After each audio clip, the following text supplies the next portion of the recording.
amid the endless sea of stars, there is a planet that almost no one knows about, a world hiding in the dark named Nerea, not because it is small, but because it is so quiet. There are no shores, no continents, only an ocean so deep that light itself cannot touch the bottom, a strange beauty, both gentle and fierce. Water curls around itself, like a soul hugging itself. But beneath those deep layers is pressure that crushes everything, a darkness that swallows every memory, a stunning planet, and lonely to the point of fear. Is the water there dreaming? Does that ocean know that, even though it is tens of light years away from us, there is still someone right now listening to its breathing? Close your eyes and let me take you to Nerea, the planet the universe keeps as a lullaby secret among the stars. Before it had a name, the universe trembled softly, like a child taking its first uncertain breath. In the stillness between stars, a mist drifted through the cold. It did not know where it was going, nor what it would become. It only moved, slowly, as if guided by a quiet heartbeat no one could hear. The mist gathered upon itself, folding and curling in the dark. It was not yet water, not yet rain, just a tender thought forming in the silence of creation. There was no light here, no spark to chase away the dark, only a dim shimmer, faint as the memory of a dream, weaving through endless night. The emptiness was soft, patient, almost kind. Within it, something fragile began to breathe. The mist swirled gently, its rhythm small but certain, and the universe seemed to listen. It was as though the stars were waiting for a sound, a pulse, a beginning. The first drop did not fall. It drifted.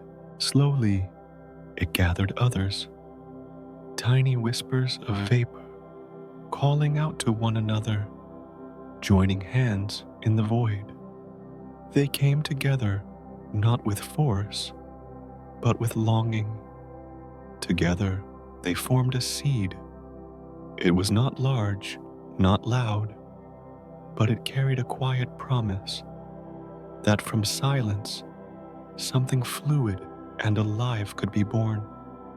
Time moved differently here.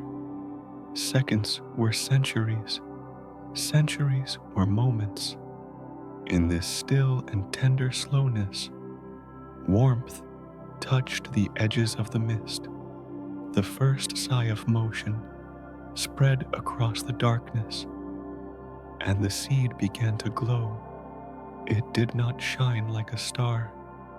It shimmered, shy and uncertain, as though afraid of its own light. The warmth deepened, the seed thickened, the pulse of something unseen moved within it, soft as the wings of a thought. And then there was breath, not wind, not voice, just the faint exhale of something learning to exist. The mist curled inward, folding again and again until it found rhythm. It was not yet rain, not yet sea, but already it dreamed of waves. Somewhere deep inside, the universe smiled, because it knew what was coming. This was the first breath of water, not the water we know. No rivers, no oceans, no sound of tides against the shore. This was water before shape, before color, before touch. It was the essence of stillness, the kind that hums quietly when the night has fallen asleep. It carried no name, only the memory of movement, and it floated freely in the cradle of the cosmos. If one could have watched from afar, they would have seen nothing, just darkness, endless and gentle. But in that darkness, everything was beginning. The mist thickened, slow and patient, like a thought taking form. Each fragment of vapor was a note in an unseen melody, rising and falling with the rhythm of creation. The universe exhaled again. The seed of water pulsed once more, its glow steady now, its heartbeat sure. In the vast emptiness, there was finally something that moved. Not fire, not rock, but something softer, something that flowed. And so the silence shifted. The mist had found its purpose.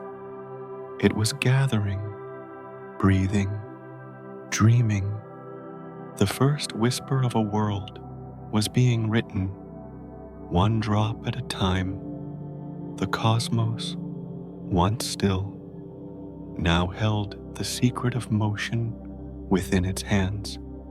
It would take eons before the drops would meet again, before they would fall as rain, before they would merge into an ocean without borders. But even then, in that first trembling breath, the universe already knew her name.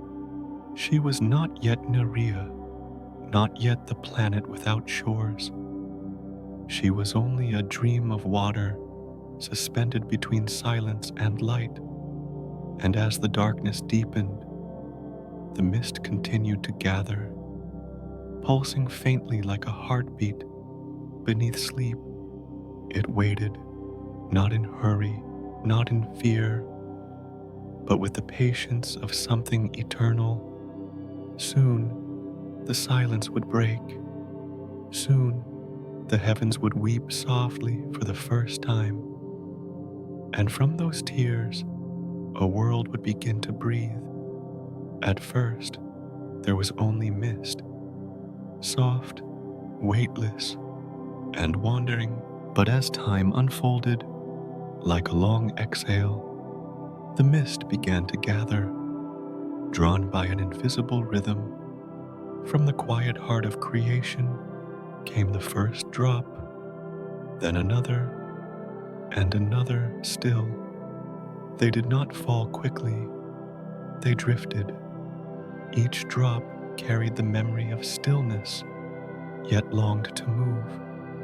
Together they began to fall, a rain without sound falling through the empty dark. It was not rain as we know it. There were no clouds, no thunder, no sky to hold it, only a slow, endless descent, drop after drop, like tears shed by the universe itself. And as they fell, they found one another. Drop met drop, softly, tenderly. What began as a whisper became a song, quiet, steady, and eternal. The song of water becoming whole. Millions of rains passed. The mist was no longer wandering. It had found its home. Rivers were born, not from valleys or stone, but from the longing of droplets to belong. They curved and wove through the new world, joining hands across the darkness. And as they touched, they grew wider, deeper, heavier, until all that was left was sea. It did not happen in a moment. Nothing in creation ever does. It was a slow bloom, Like a sigh unfurling over centuries, from silt and silence came a shimmer, the faint breath of a world learning to move. The ocean began to stretch its arms, folding over itself, breathing in rhythms no one could yet hear. Its surface trembled, soft and silver, reflecting the pale light of unseen stars. Somewhere deep beneath that newborn sea, warmth stirred, not the heat of flame, but the warmth of life. Small and uncertain, it spread through the water like a secret, reaching outward, pulsing with the soft persistence of a heartbeat. The ocean inhaled, the ocean exhaled. For the first time, something vast and endless had found its pulse. Above it, rain still fell, quiet and unbroken. Each drop that joined the sea became part of its song. The ocean swelled, singing softly to itself, a hymn written in ripples and sighs. If one could have listened closely, they might have heard the rhythm of something sacred, the sound of existence, slow, gentle, alive. And as the rain faded, the sea began to rise and fall, not from wind, but from memory. Every drop remembered the fall, the journey, the joining. It remembered the cold emptiness of before and the warmth of belonging now. The ocean was no longer still. It was breathing. The water itself had found its soul. The surface shimmered like silk. Beneath it, endless layers of quiet blue and silver twined together, weaving the planet's first lullaby. The ocean hummed to the stars, its voice too soft for them to hear, but they listened anyway. The heavens leaned closer. The world, once silent, had begun to speak in waves. From the edge of space, it must have looked like a single heartbeat, faint but steady. The first ocean, stretching across a world unnamed, swelling with the breath of something new. The universe paused, as if holding its breath, afraid to disturb the fragile rhythm below. And then, gently, the ocean breathed again. This was how Nerea began, not with fire, not with light, but with water learning to live. Her body was ocean, her pulse was tide. Her voice was the sound of rain returning home. The rain that once fell from the mist had now become her skin. The rivers that once wandered alone had now become her veins. And her breath, her slow, patient breath, filled the dark with the promise of life. Somewhere in that vast blue silence, a spark of awareness stirred. The sea knew, without words, that it existed. It did not yet have a name, but it felt the weight of being. It was no longer the universe's dream. It was its reflection. Far above, the stars watched. One star, small but constant, shone a dim lavender light through the mist, too weak to touch the depths, yet strong enough to whisper, "Wake." And beneath that distant glow, the ocean shivered. The first wave rose, slow and trembling, before falling back into itself. The breath of Nerea deepened, stretching through the water's core, filling her with quiet strength. She had not yet opened her eyes, but she was alive. Soon, she would awaken. Soon, the silence would find its voice. and the sea would remember its name. In the quiet after the rain, the universe held its breath. The endless fall of droplets had slowed, and what remained was stillness, soft, deep, endless. Out of that stillness, a pulse began to rise, faint at first, like the memory of a heartbeat forgotten by time. It came from within the ocean itself, a whisper of life forming beneath the layers of silver and blue. And then, slowly, gently, Nerea opened her eyes. She did not awaken with light or thunder. She awakened in silence. Around her stretched an infinite sea. No land, no mountain, no shore.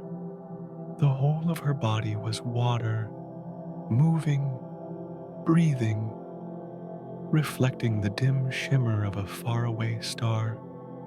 Her skin was liquid glass.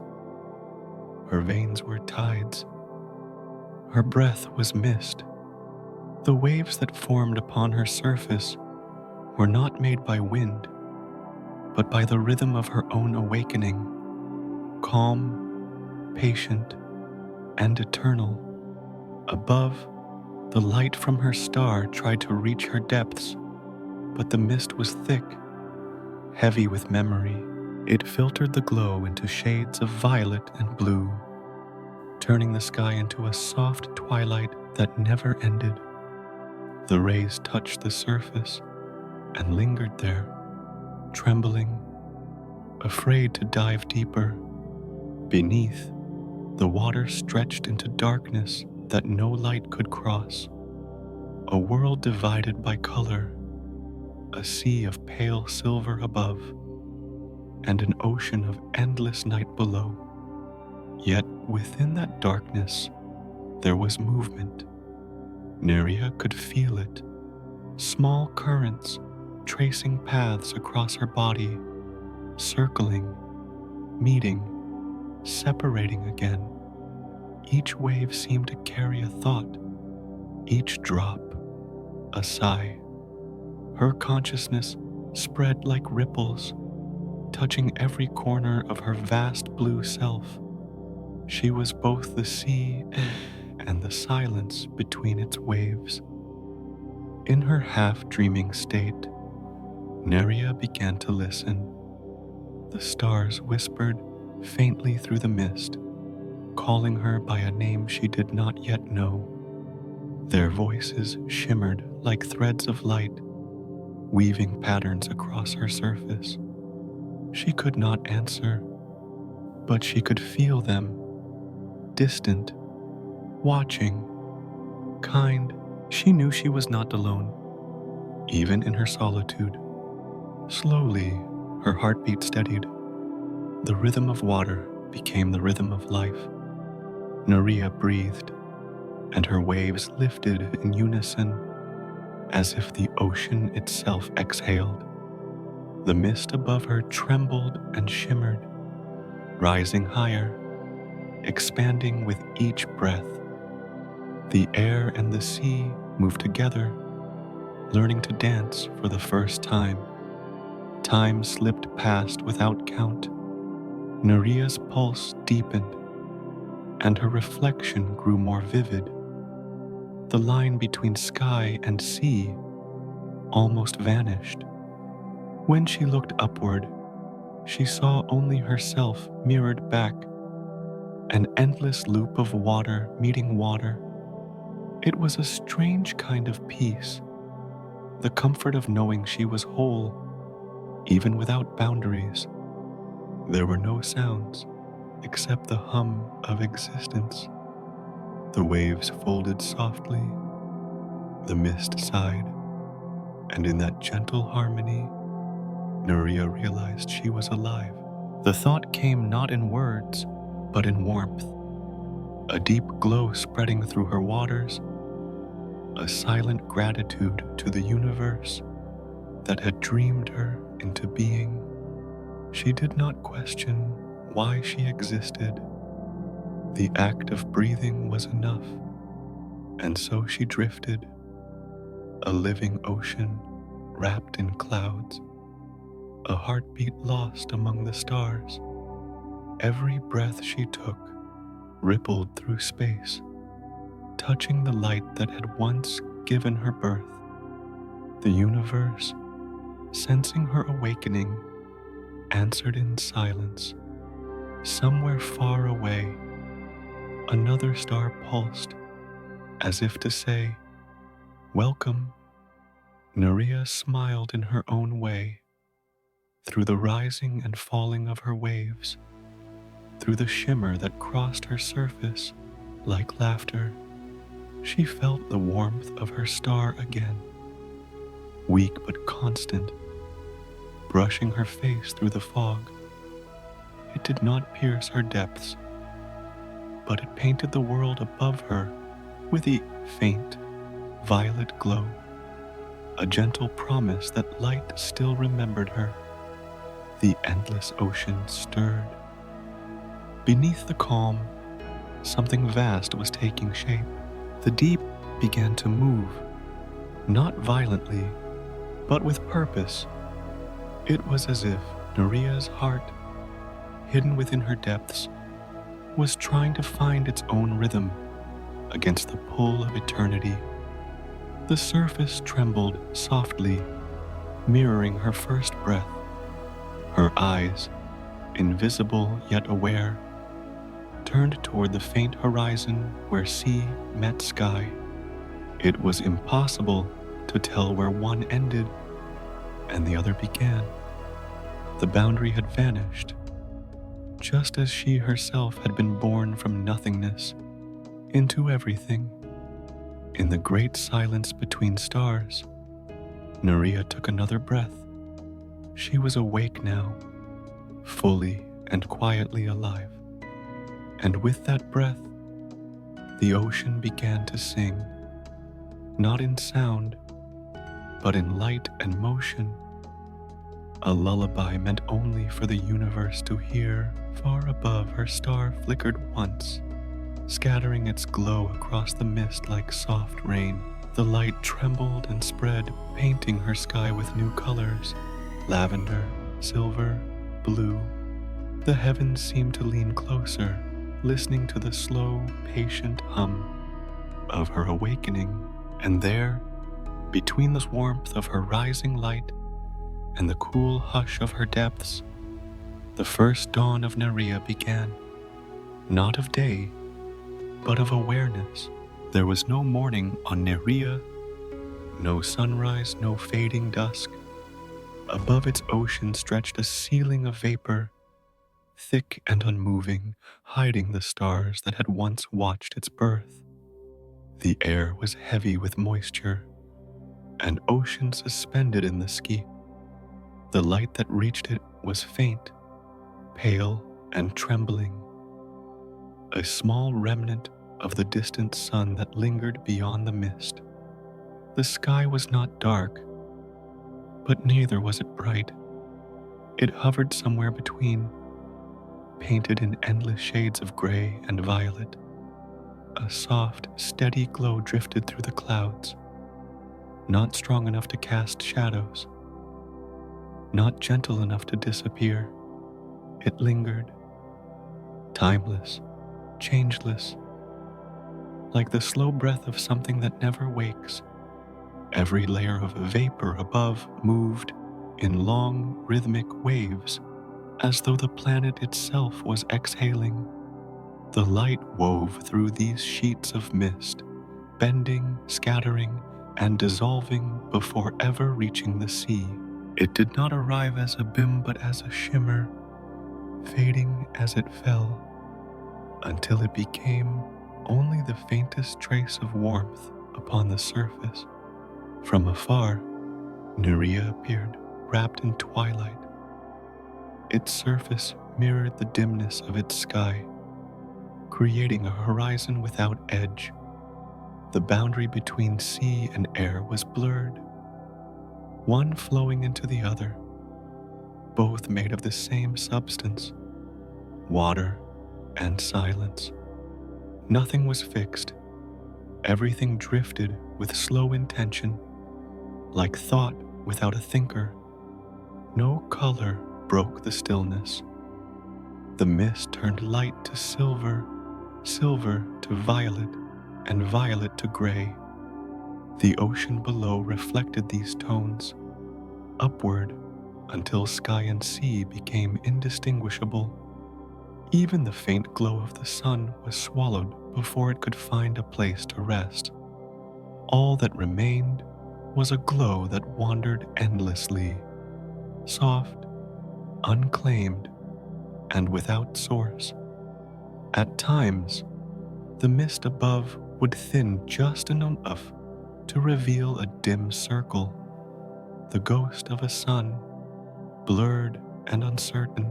For a heartbeat, its glow touched the waves, turning them into glass. But the moment never lasted. The vapor closed again, folding over itself, and the faint circle vanished. The light retreated quietly, leaving no trace, as though it had never been. The atmosphere was never still, yet its movements were invisible. Droplets condensed and lifted, joined and parted, in a dance too slow to see. There was no destination in their motion, no purpose beyond return. They rose only to fall, and fell only to rise again, a cycle without beginning or end. Below, the surface of the sea moved to the same rhythm. Ripples drifted outward, merging, scattering, forming again. The water was calm, but never motionless. Even in its silence, it carried the subtle pulse of the unseen sky above. Together, air and ocean moved as one, reflection and echo, cause and memory. The temperature did not change. There were no seasons, no shadows of time. The faint warmth of the sun was caught within the clouds, spread evenly across the planet. Every moment mirrored the last, and every hour folded into the next. It was not monotony, but balance, a harmony where nothing grew, yet nothing decayed. The sea shimmered faintly, not from brightness but from movement. The little light that reached the surface became part of it, sliding across its skin before dissolving into the dark. Beneath, the ocean deepened into a blue so dark it seemed endless. The difference between surface and depth was not clear but gradual, like the transition between waking and sleep. Seen from afar, Nerea was a quiet sphere of gray-blue mist, glimmering softly against the blackness. Its star painted it in diluted lavender, a fragile hue that never turned to gold. No winds tore its surface. No lightning split its skies. Only the slow pulse of vapor and the patient breath of water remained, the soundless rhythm of existence. No light pierced its depths. The lower oceans lay in a darkness where color could not survive. Yet the water did not resist. It absorbed. The darkness became part of it, folded deep within its pressure and stillness. The surface and the deep coexist, one touched by light, one untouched, each fulfilling the other. The faint glow of the star continued to wander across the mist.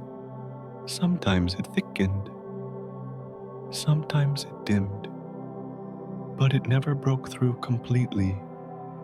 The light lived inside the haze, trapped yet beautiful, repeating itself without end. like a melody without beginning, drifting in circles across eternity. If sound could have existed there, it would have been the sound of breath, not from lungs, but from the steady exchange between ocean and air. Moisture rose, cooled, fell, and rose again. Every droplet followed the same path, threading through time, weaving continuity into silence. There was no haste, only movement, only patience. The clouds above began to curve, forming wide spirals, almost too vast to notice. Light gathered in the bends of those spirals, glowing slightly stronger where the mist was thin. It was not yet a storm, not yet a change, only suggestion. The first hint of motion that did not belong entirely to stillness. At the farthest edge of the planet's sky, the mist brightened for a moment. A thin veil of lavender light slid down, reaching the ocean and scattering upon impact like powder. The waves caught it, bent it, broke it apart, and then all was quiet again. The twilight returned, patient as ever. No dawn would ever come to Nerea. There were no days to count, no nights to end.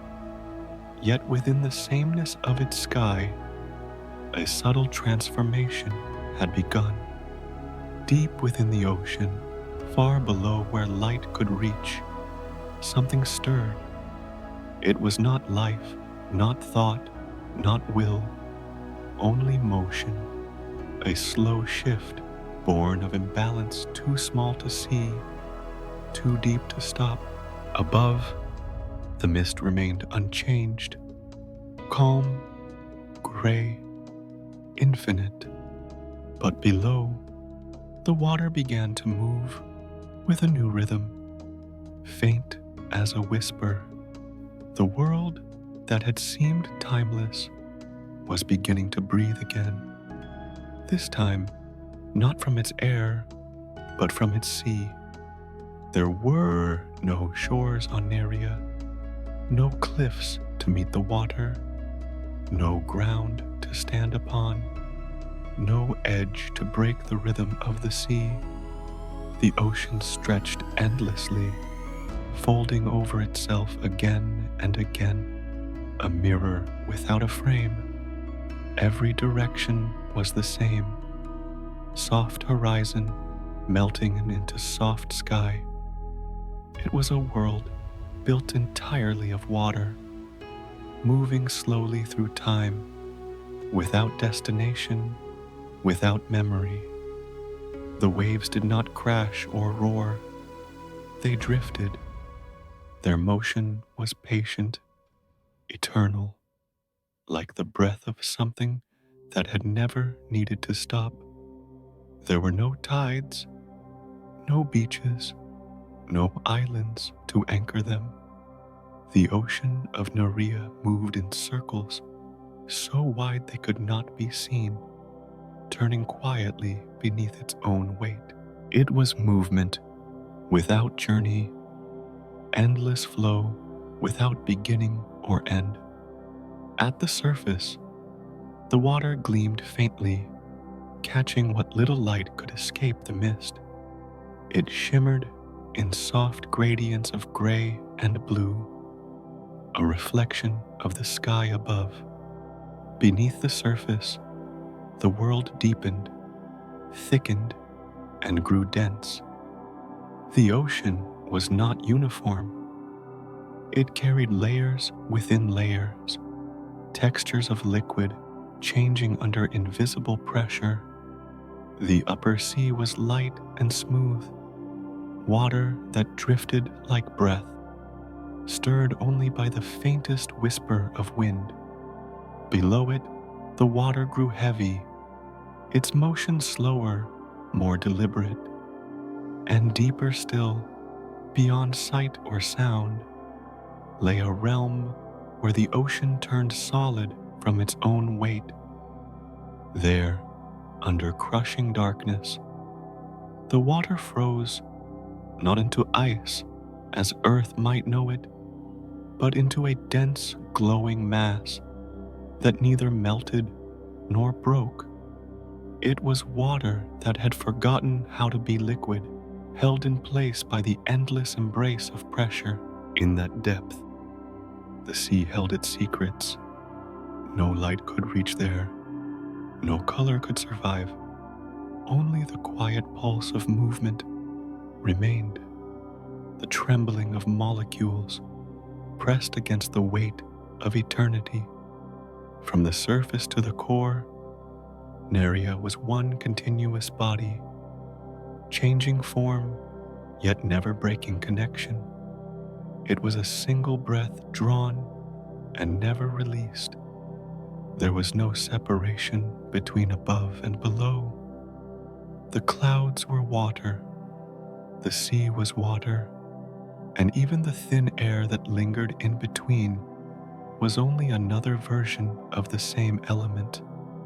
It was as if the planet itself had chosen a single form, a single essence, and shaped its entire being around it. Everything on Nerea belonged to water. Every motion, every reflection, every sound that never quite became sound. To exist here was to float within something boundless. There were no points of reference, no markers of space or time. A droplet rising from the depths might wander for centuries before returning to where it began, though beginning meant nothing here. Time had no direction, only rhythm. The stillness of Nerea was not emptiness. It was fullness, a calm so complete that it felt alive in its own way. The sea did not speak, but its movements carried the softness of meaning.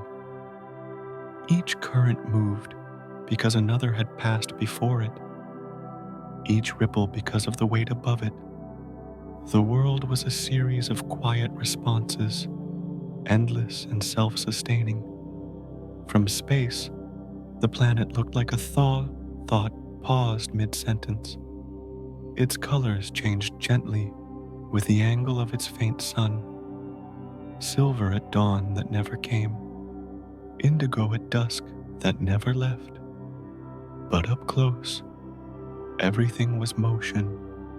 Every drop of Nerea's ocean was in transit, circling, rising, falling, weaving itself into patterns that no eye would ever see.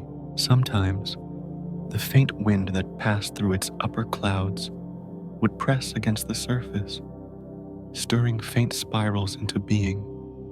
They would grow slowly, almost unwillingly, then drift apart again without sound. Even the air above the sea was thick, heavy with moisture, an extension of the water below. There was no clear boundary between the two. The planet existed in a perfect blur, one body breathing softly in two forms. Depth was its silence. The deeper one looked, the less the world resembled motion, and the more it resembled memory. The heavy layers pressed together, holding the heat from its formation, whispering faint vibrations that traveled upward in secret. The surface shimmered slightly, responding to those distant movements below, though the connection between the two was invisible. Nerea's ocean did not rage or rest. It simply continued. Its stillness was not peace, and its movement was not unrest. It was something beyond both, the pure existence of flow, the eternal surrender to gravity and form. The ocean's weight defined it, Yet the absence of boundary gave it grace. There were no colors bright enough to describe it, no language slow enough to capture its calm.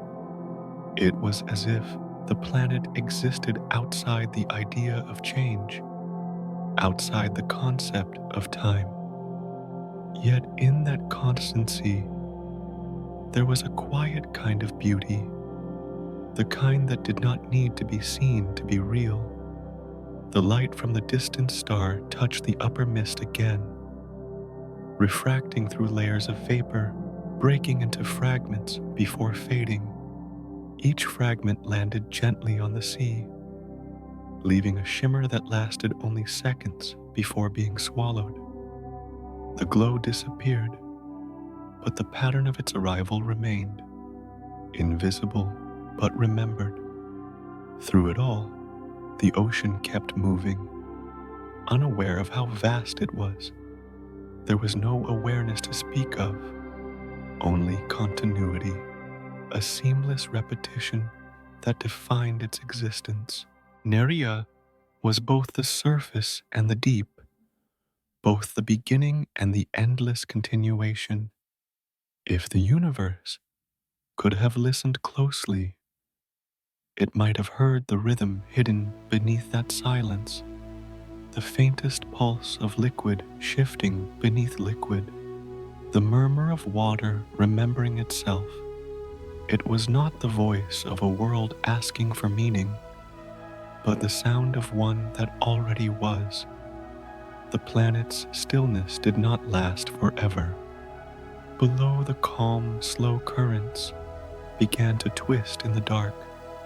Pressure built, folding layers of liquid against each other. The deep, once motionless, started to stir. The ocean was preparing to move in ways it never had before. From the faint boundary between mist and sea, ripples began to echo downward. The balance but that had defined Nerea for so long was beginning to shift. It was not violent, not sudden, only the quiet beginning of change. The surface remained tranquil, but the depths had begun to whisper. The pressure below was awakening, the unseen weight of water turning inward. It was a motion that had no sound, only gravity and patience. The sky, still veiled in gray, reflected none of it. Above, everything remained calm, the same soft twilight that had covered the planet for ages. But beneath that calm, the sea was learning something new, how to move as one. And so the ocean deepened, its layers thickened, folded and turned. The world that had once known only balance was beginning to discover rhythm. It was the first stirring of what would come next, a shift so slow, so ancient, it could only be felt, never seen. Far below the mist and the calm of Nerea's surface, light fades until it disappears completely. The water grows heavy, pressing downward with endless weight. Every meter of descent feels like a journey into stillness, as if the ocean itself is asking for silence. Here, beneath thousands of kilometers of liquid shadow, sound no longer travels. It dissolves, stripped away by the vastness of pressure and darkness. What remains is not absence, but a deeper kind of quiet, one that fills everything like air once filled the sky. No waves reach this place, no currents stir the heavy dark. The upper sea, alive with motion, becomes only memory here. There is no sound of rain, No hum of wind brushing the surface above, only the weight of water pressing upon water, folding layer after layer until even movement becomes faint. If sound could be seen, it would look like smoke, curling once and vanishing. The silence at these depths is not empty. It is thick, immense, and alive in its stillness. Pressure hums softly, too deep to be heard, too slow to be measured. Molecules drift and touch, whispering in vibrations so small they never rise to the surface. The ocean breathes in rhythm, though not like a living thing, more like a world turning within itself, steady, patient, endless. The deeper one goes, the more the boundaries between form and feeling blur. Time stretches thin here. Seconds lose meaning.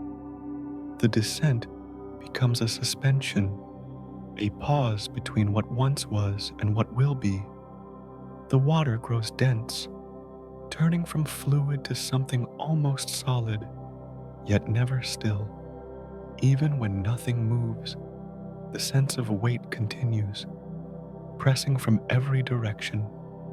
There are no colors here. The last traces of light vanish, miles above, leaving only a darkness so pure it feels complete. The black is not frightening, but calm, a space that accepts everything without question. Every particle that drifts through this depth becomes part of its hush. Every faint vibration folds into the whole. The ocean is not sleeping. It simply exists in a way that silence can understand. In this place, gravity feels different, not as pull, but as presence. The deeper layers press inward, their motion too slow to see. It is as though the entire ocean is breathing inward, collapsing softly into itself, not to vanish, but to rest. What began as water becomes weight. What began as movement becomes memory.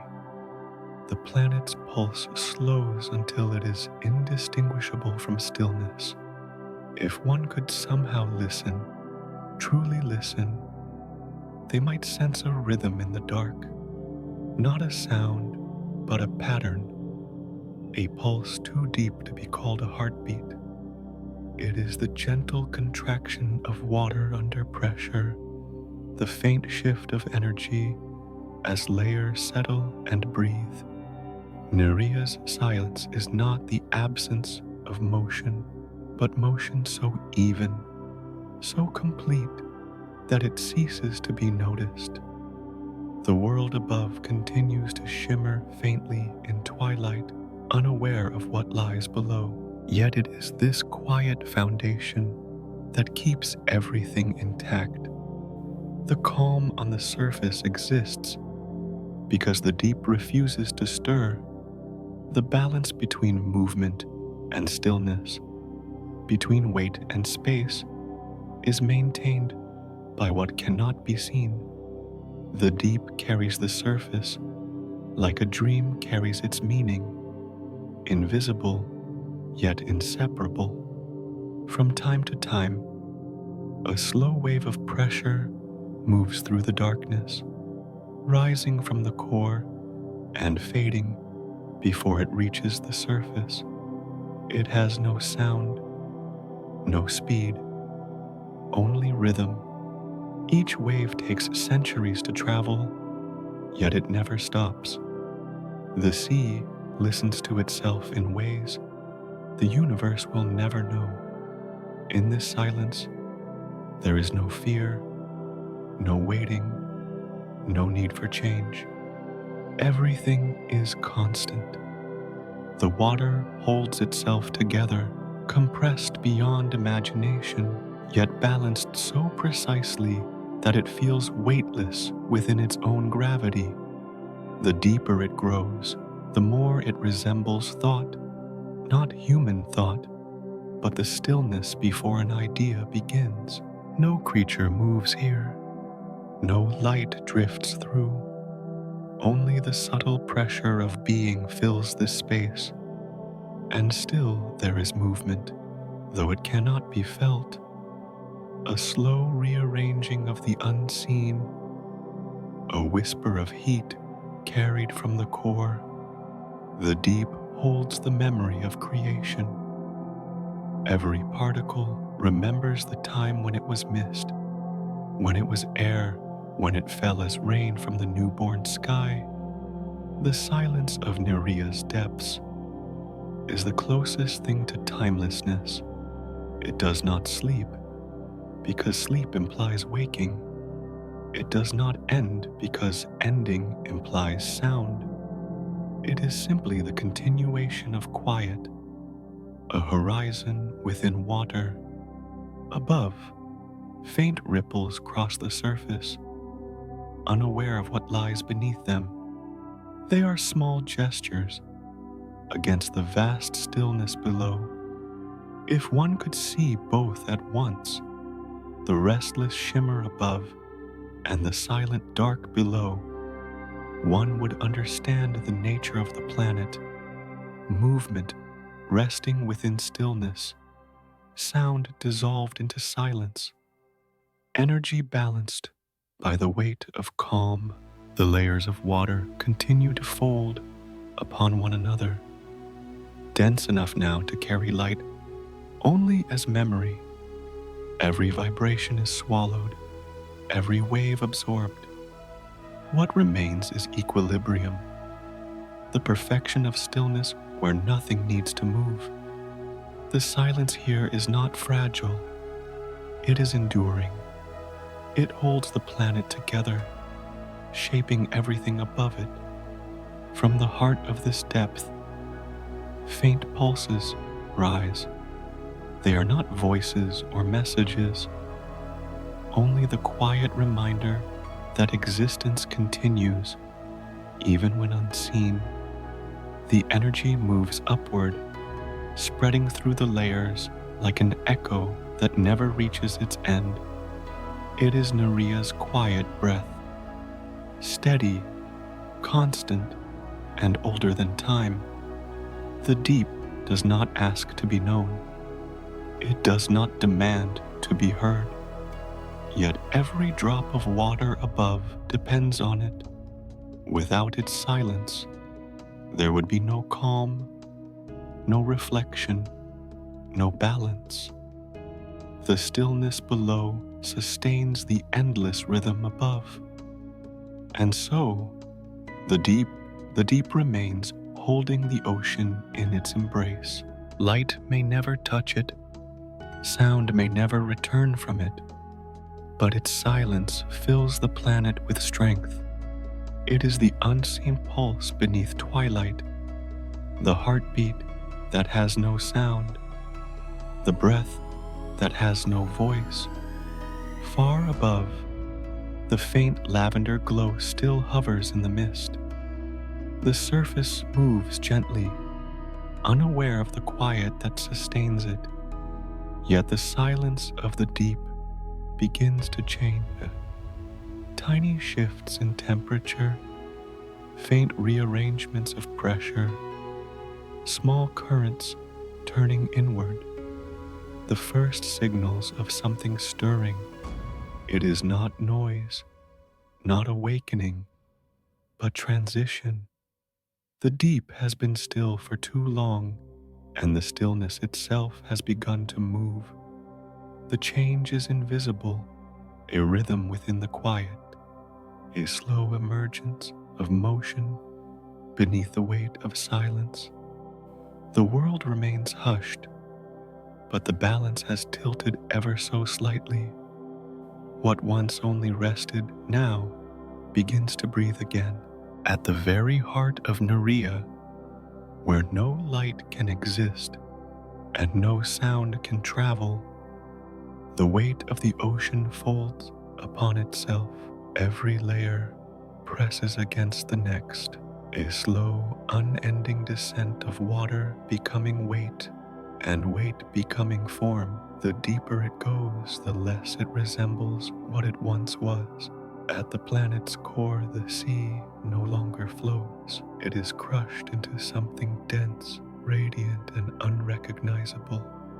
Not solid, not liquid, but something in between. Here, the rules that shaped gentler worlds do not apply. In this depth, there are no currents, no tides, no motion, only the quiet devotion of matter surrendering to pressure. The ocean that began as mist now kneels beneath its own creation. Water once free to drift now bows to the gravity of itself. It does not resist. It yields, and in yielding, it transforms. This is where pressure becomes a god, not a god that watches or commands, but one that shapes without intention, silent, unseen, patient beyond time. It sculpts the heart of Nerea grain by grain, compressing chaos into order. Each droplet that descends into this cathedral of force forgets what it was. It becomes something purer, not destroyed, but changed, refined by the endless embrace of weight. The deeper the ocean presses, the more radiant the darkness becomes, not with light, but with energy that trembles quietly between atoms. It is the glow of existence under constraint, the faint shimmer of creation contained. This is not fire, not movement, but tension, a stillness so absolute that it hums.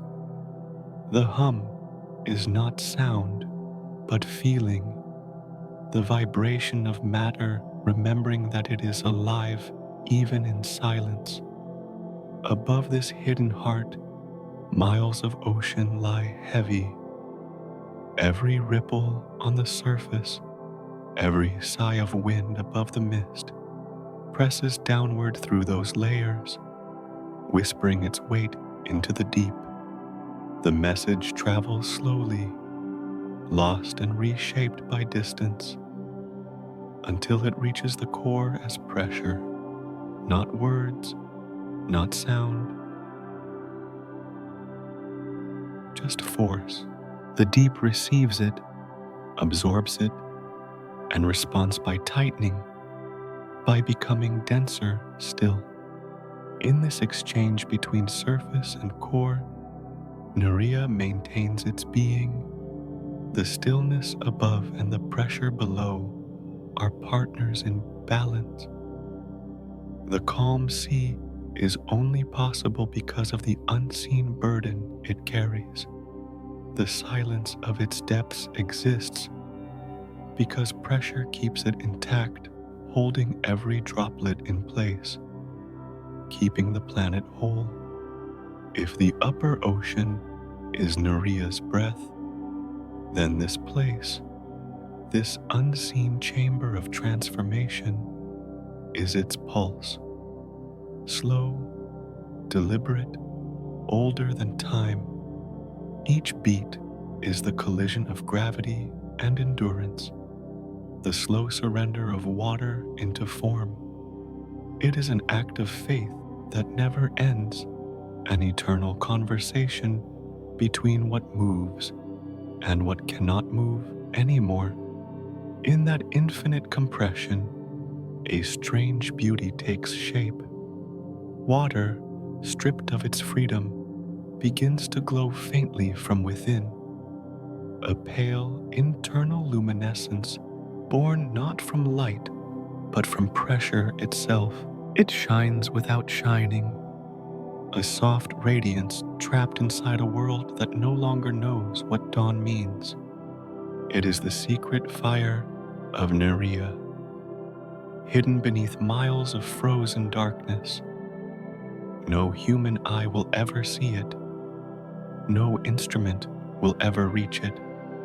Yet it exists, a heart made not of flame, but of weight.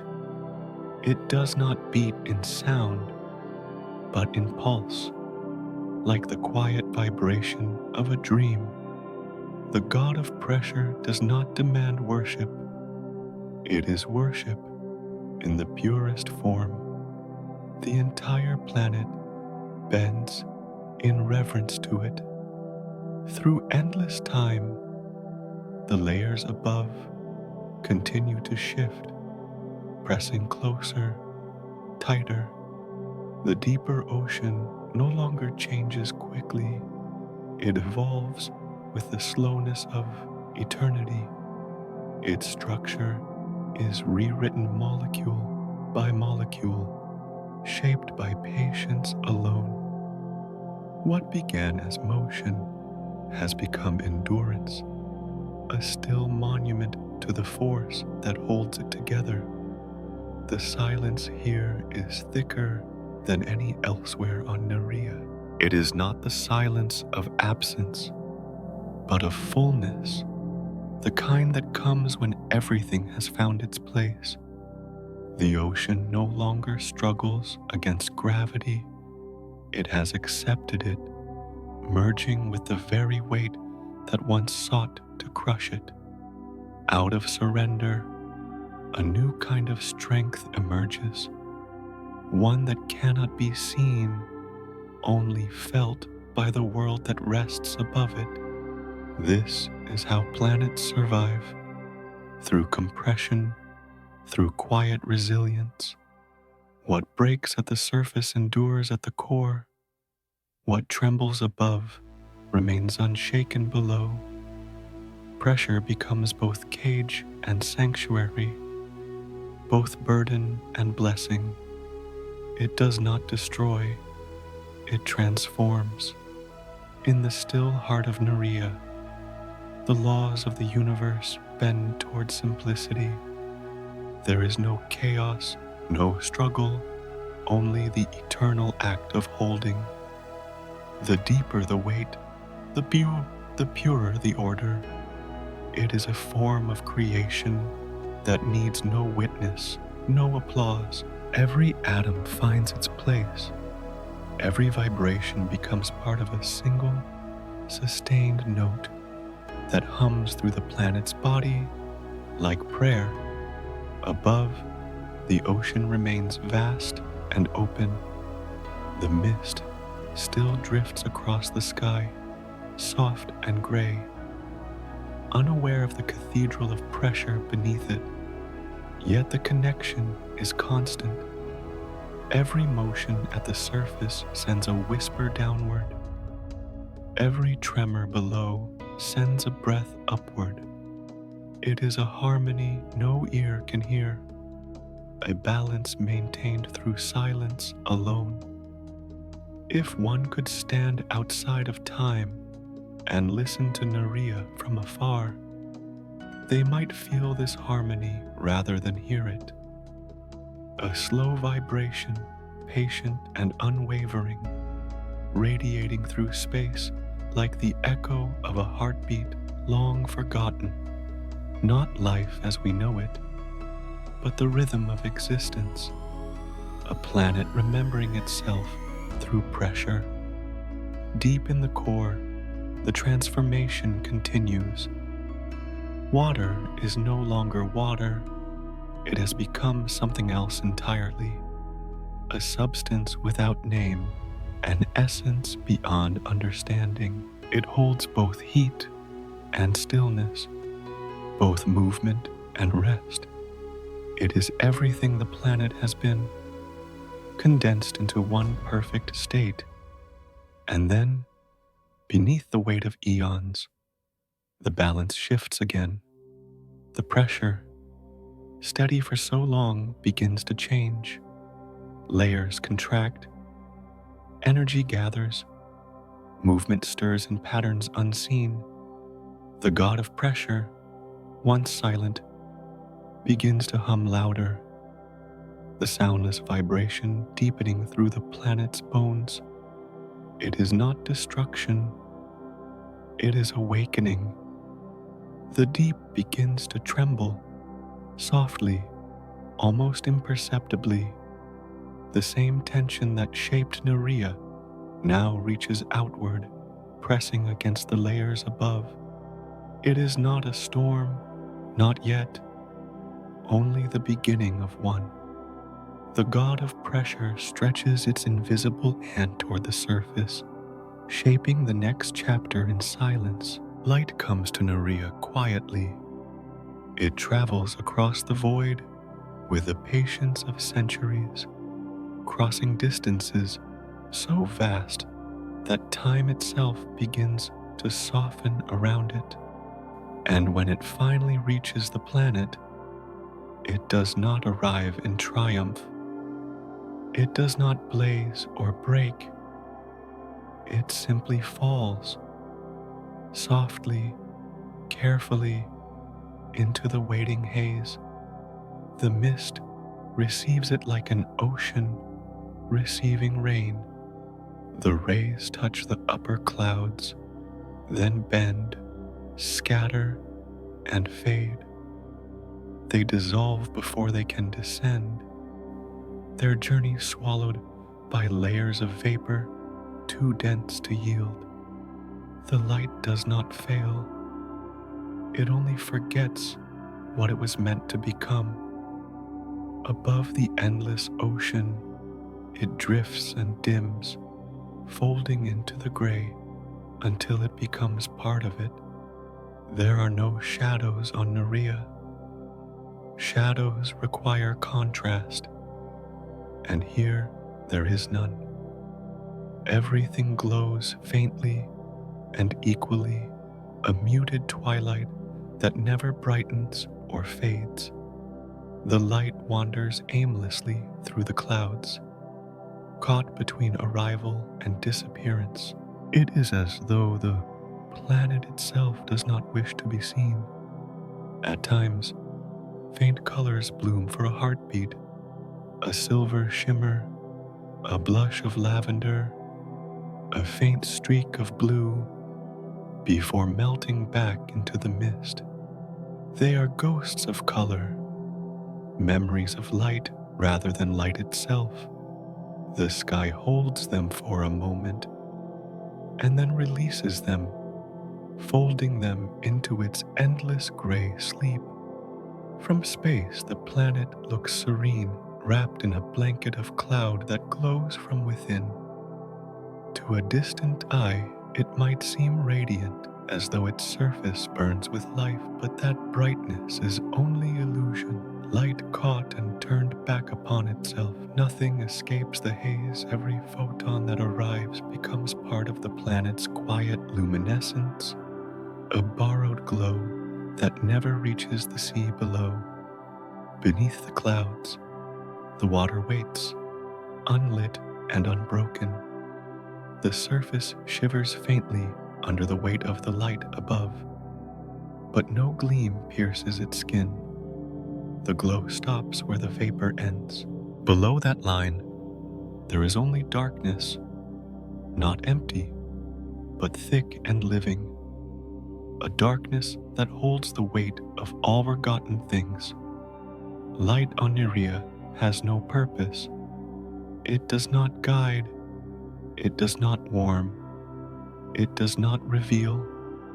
It exists only to fade, to scatter, to lose its way. Each beam is a traveler that never finds its destination. And yet, there is peace in that futility, a softness in the act of surrender. The light does not resist the mist. It joins it, as if remembering that it, too, is part of the same cycle. The atmosphere glows faintly for as long as the star shines. It pulses in slow rhythm with the planet's rotation, brightening slightly where the star's face meets the clouds, fading gently on the far side. The change is subtle, almost invisible. Nerea never sees day or night, only the breathing of twilight, light arriving and dissolving, dissolving and arriving, forever caught in between. No sunrise ever breaks the horizon. There are no colors of dawn, no fire of evening. The light simply moves, endlessly patient, neither growing nor dying. It does not fall in lines, but in layers, blending with the mist until sky and illumination become one. The boundary between existence and disappearance is erased. The upper clouds carry the dim glow for hours that cannot be measured. Each droplet within them captures a small portion of radiance, bends it, and sends it wandering again. The mist itself becomes a mirror, reflecting nothing, holding everything. The faint glow shifts with time, but never truly moves. It lingers, like breath held too long, suspended within itself. The ocean below feels the faintest echo of warmth, so soft it cannot be measured, so gentle it cannot change what it touches. The sea remains cold, vast, and unaware. Light tries to descend, but finds no path, no surface to rest upon. There is no land, no soil, no texture to hold it. The planet absorbs it whole, folding brightness into motionless depth. The light that reaches the upper water does not illuminate. It shivers across the surface, rippling once before fading. For a brief moment, it paints the waves with silver threads, thin and trembling, then vanishes without leaving a mark. The water reflects nothing back. It accepts the light as it accepts the darkness, completely, quietly, without resistance. In the higher layers of cloud, where vapor meets space, faint flashes of the star's reflection dance and fade. They shimmer like thoughts half remembered, impossible to grasp. Every glint of light that appears is gone before it can be named. The planet remains wrapped in soft equilibrium, the perfect harmony between receiving and forgetting. There is no loneliness in this obscurity. Nerea does not crave illumination, nor mourn its loss. The balance between brightness and shadow is so complete that neither wins nor fades. Light is simply part of its stillness, another form of motion too slow for time to see. The star continues to send its radiance faithfully, though none of it reaches what lies beneath. The exchange is one of devotion without result, a gift offered endlessly, accepted without acknowledgement. It is a kind of love that expects nothing, a cosmic tenderness written in the silence between giver and receiver. And yet, something happens in the midst of this stillness, deep within the layers where light surrenders. The faintest shimmer remains trapped. It moves differently, not falling, but circling, caught between the pull of gravity and the embrace of vapor. It drifts endlessly, neither ascending nor descending, tracing invisible paths within the clouds. These trapped glimmers begin to gather, drawn by coincidence more than intention. Their presence is faint but real, a subtle brightening within the haze. It is not enough to pierce the planet's calm, but it marks the beginning of a new rhythm, an undercurrent of light that refuses to vanish completely. Over centuries, these glimmers drift downward, carried by slow currents of vapor. Some dissolve entirely, merging back into the mist. Others reach the upper ocean and scatter, painting the surface with brief, trembling reflections before sinking back into the deep. In this way, light becomes part of the ocean's memory.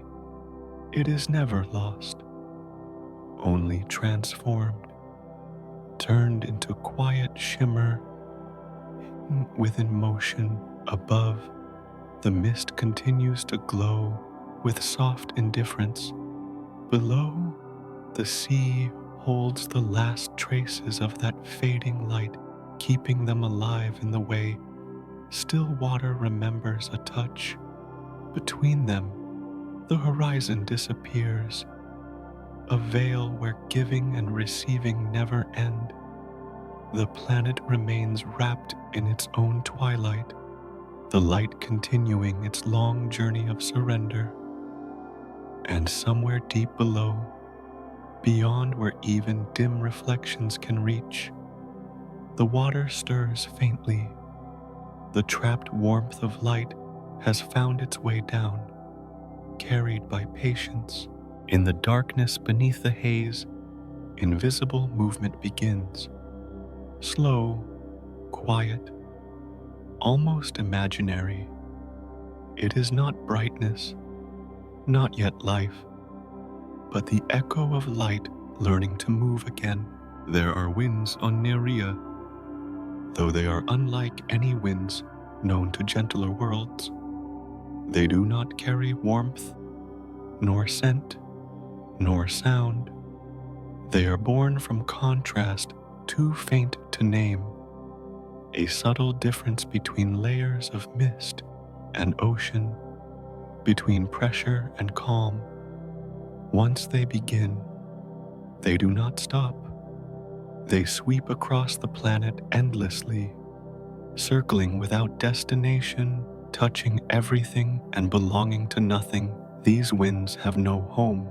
They rise from the trembling border between vapor and sea, then wander across horizons that have no landmarks. They move through air that is already water, through clouds that never break, through the thin breath of a planet that never sleeps. Each gust is ancient, born from motion that has now no beginning, shaped by forces too large for time to hold. They cross Nerea's face as wanderers, without memory, following paths that vanish as soon as they form. From above, they seem calm. The planet's surface, veiled by mist, gives no hint of the violence within its clouds.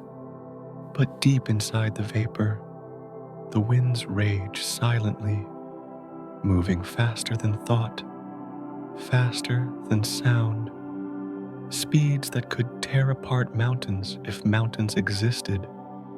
Yet there is nothing to tear, nothing to resist. The air flows freely, meeting no obstacle, meeting only itself. In this world of endless water and fog, the winds are the only motion that belongs to the sky. They twist and turn, weaving vast spirals through the vapor, folding upon themselves like invisible tides. They create patterns no eye will ever see, storms without thunder, whirlpools made of air. Each one is a ghost, passing through another ghost, until the distinction between motion and stillness disappears. There is no warmth in them. The faint light from the distant star gives no energy to carry, no heat to hold. The winds of Nerea are cold, yet not cruel. They do not sting, They simply move, touching everything in their way and leaving no mark behind. Each gust is a thought without purpose, each storm a memory that never happened. Sometimes their paths cross, and great tempests form, not with noise, but with presence. The clouds fold inward, spiraling for days, weeks, perhaps centuries, before unwinding again into stillness. The air is too heavy to roar, too dense to crack. It moves like a slow breath through a sleeping body, vast and patient. The storm begins without a sound, ends without a trace, as if the planet itself is dreaming. The winds shape nothing and destroy nothing. They have no object, no meaning, no direction. They are a reflection of motion itself, the universe's reminder that even in silence, energy must flow. If they could speak, their language would be repetition. If they had a form, it would be the circle. The surface of the ocean feels their touch, but does not change. The winds brush across it, raising faint ripples that vanish as quickly as they appear. The mist above folds and unfurls in answer, but nothing shifts permanently. Every motion is followed by stillness. Every gust is absorbed by the soft skin of water. It is a dance between air and sea, endless, weightless, without rhythm or end. At the edges of the atmosphere, the winds are faster still. Freed from the pull of the sea, they spiral into the upper haze, sweeping around the planet in rings. There, in the thin twilight between sky and space, they become invisible streams, ribbons of movement looping endlessly through the gray. Their flight is so smooth it no longer feels like motion. It is the illusion of stillness created by speed. Through this ceaseless circulation, Nerea remains balanced. The winds that rise eventually fall, those that rush forward eventually fade. There is no loss, no gain. The energy travels in circles, returning always to its source, as if the planet is breathing through the air itself. This equilibrium keeps the mists from collapsing, keeps the ocean from breaking its calm. Every gust is both a disturbance and a restoration. Sometimes, faint flashes of light appear within the haze. The reflection of the stars glow, caught in a moving spiral. For a heartbeat, it looks as if the sky itself has awakened. Then the shimmer fades, scattered by motion too swift to follow. The planet returns to its quiet pulse. There are no storms that strike, no eons that rest. On Nerea, everything drifts, light, vapor, water, even time. The air moves with purpose, but without intent. It travels endlessly, knowing no destination, needing none. If space is emptiness, these winds are its echo, the soundless continuation of everything that once began and never finished. From a distance, the planet seems calm, wrapped in the illusion of serenity. But beneath that quiet exterior lies motion beyond imagination. Air and mist, locked in a perpetual dance. The beauty of Nerea is not in stillness, but in the harmony between movement and silence. It is a planet where nothing truly ends, where even chaos finds its symmetry. The winds are orphans because there is nowhere for them to stop. They cannot fall, for there is no ground. They cannot rest, for there is no place without motion. Their existence is both infinite and fleeting, born in every instant, dying in every turn. The sky forgets them as quickly as it creates them, yet they remain, unseen and eternal, the soft architecture of the planet's breath. Deep below, the ocean feels their faint pressure. The upper layers quiver gently, carrying the echo of those wandering currents. The deep does not respond, it listens. Every tremor above becomes a whisper below, the smallest reminder that the world is still alive, is still in motion. Occasionally, when the winds align in rare harmony, they form corridors through the haze, invisible paths where the vapor thins and faint glimpses of the ocean appear. They vanish within moments, swallowed again by mist, as if the planet itself were blinking.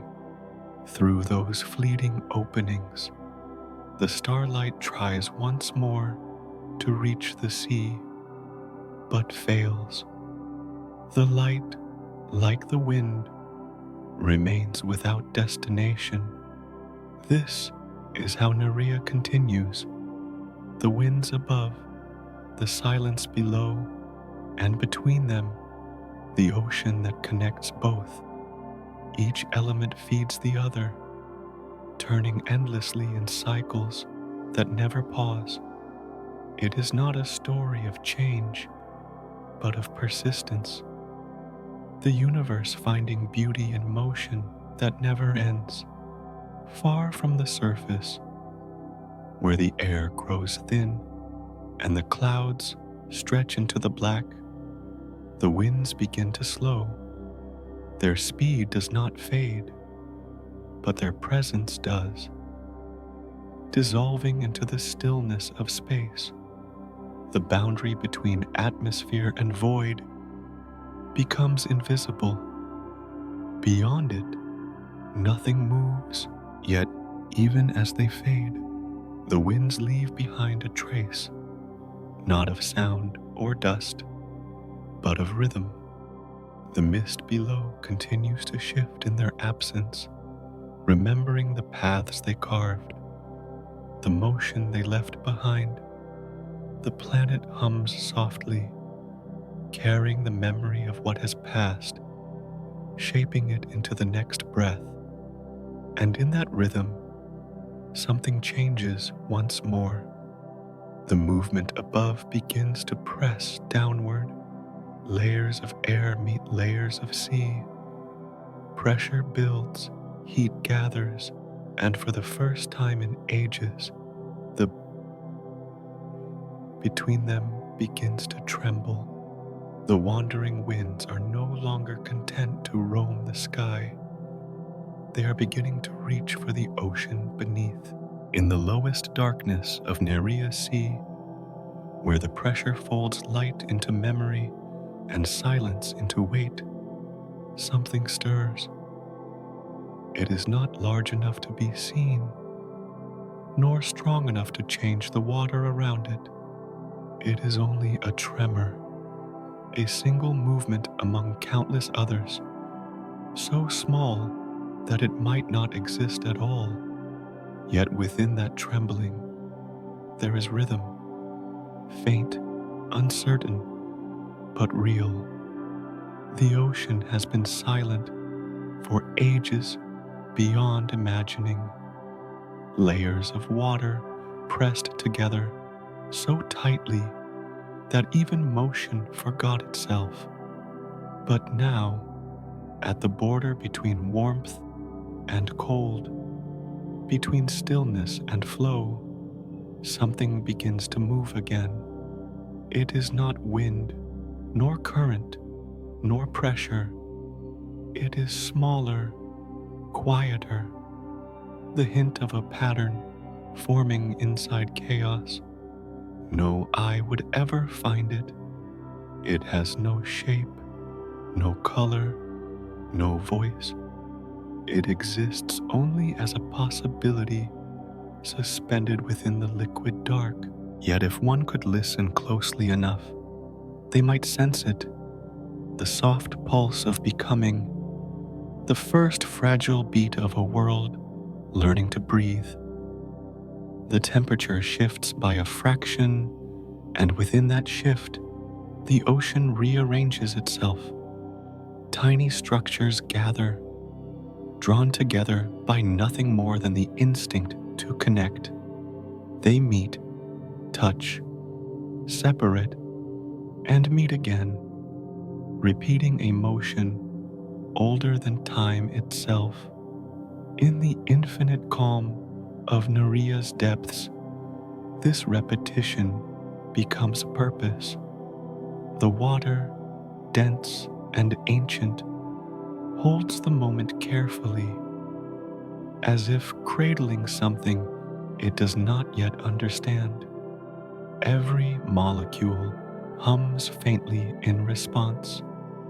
The pressure that once crushed now protects, wrapping the movement in a cocoon of stillness. The dark is not hostile here. It is patient.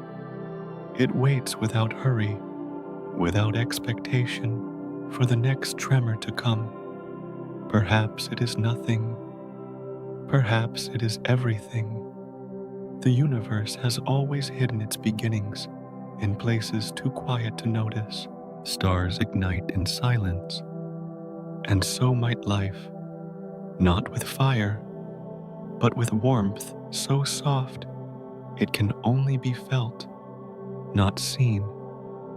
Nerea, in its slumber, becomes the keeper of this secret. Far above, the winds continue their endless wandering, whispering across clouds that never break. The faint light from the distant star still struggles to reach the surface, scattering and vanishing. None of it touches this place. The deep is separate, its silence untouched by sky or air. Yet somehow, through a bond unseen, the rhythm above and the rhythm below begin to mirror each other. The current slow, the pressure deepens, the tremor grows steadier. Something in the deep begins to remember movement, not the violent motion of storms, but the slow turning of energy into form. A faint swirl of matter spins within the blackness, gathering what little warmth remains. Around it, other particles drift closer as if curious. Together, they form a cluster, fragile as breath, light as thought. It lasts only a moment before breaking apart, but that moment is enough. The sea records everything. Every ripple, every vibration, every collision is written into its memory. These memories remain, layering upon one another, shaping new paths for motion to follow. Each fragment that falls apart leaves behind the blueprint of its existence. The next time, the pattern will return, stronger, clearer, closer to lasting. Time here does not move forward, it folds. Centuries collapse into seconds. A single moment stretches into eternity. In that suspension, repetition becomes creation. The ocean, once still, begins to hum again, softly, like the echo of a heartbeat, far beneath the surface. No light descends to witness it. No sound escapes to announce it. The event passes in silence, invisible to everything except itself. Yet within that silence, a miracle occurs. Order blooms out of nothing. A small, fragile structure survives the pressure, enduring what should have destroyed it. It exists for no reason at all, and that is reason enough. The sea holds it close. Around it, layers of water continue to shift and breathe, keeping the temperature constant, the pressure exact. The movement is faint, like sleep. The planet does not notice what has begun within it. It continues to turn slowly beneath its violet sky, unaware that, deep inside its body, the first flicker of change has arrived. Nerea's deep hum remains constant. It has always sounded like breathing, slow, steady, endless. But now, hidden within that rhythm, there is a second pulse. It is faint, irregular, like the fragile heartbeat of something still learning to exist. The two pulses intertwine, the planet and the possibility, the old and the new. The sea has not awakened, but it has begun to dream. If one could translate this dream into words, it would not speak of survival or destiny. It would whisper only of connection, of molecules touching, of warmth meeting movement, of silence learning how to sing. It would tell no story of purpose, only the quiet joy of being. The ocean continues to move around it, unaware. The winds above still rush without direction. The star still sends its pale light through the mist. The universe does not pause to notice, and yet, something irrevocable has begun. The smallest tremor in the deepest dark has shifted the balance of everything. This is how beginnings always come, unnoticed, unannounced, wrapped in silence. Life does not arrive with thunder. It begins as a question that answers itself. The deep continues to hold its breath. The faint motion persists, a spark that refuses to fade. Whether it will last or vanish, no one can tell. The sea does not know, and it does not need to. Its purpose is only to carry what exists, to let motion find its path. Above, the sky remains unchanged, its winds circling endlessly. The faint shimmer of light touches the clouds, fading before it reaches the ocean.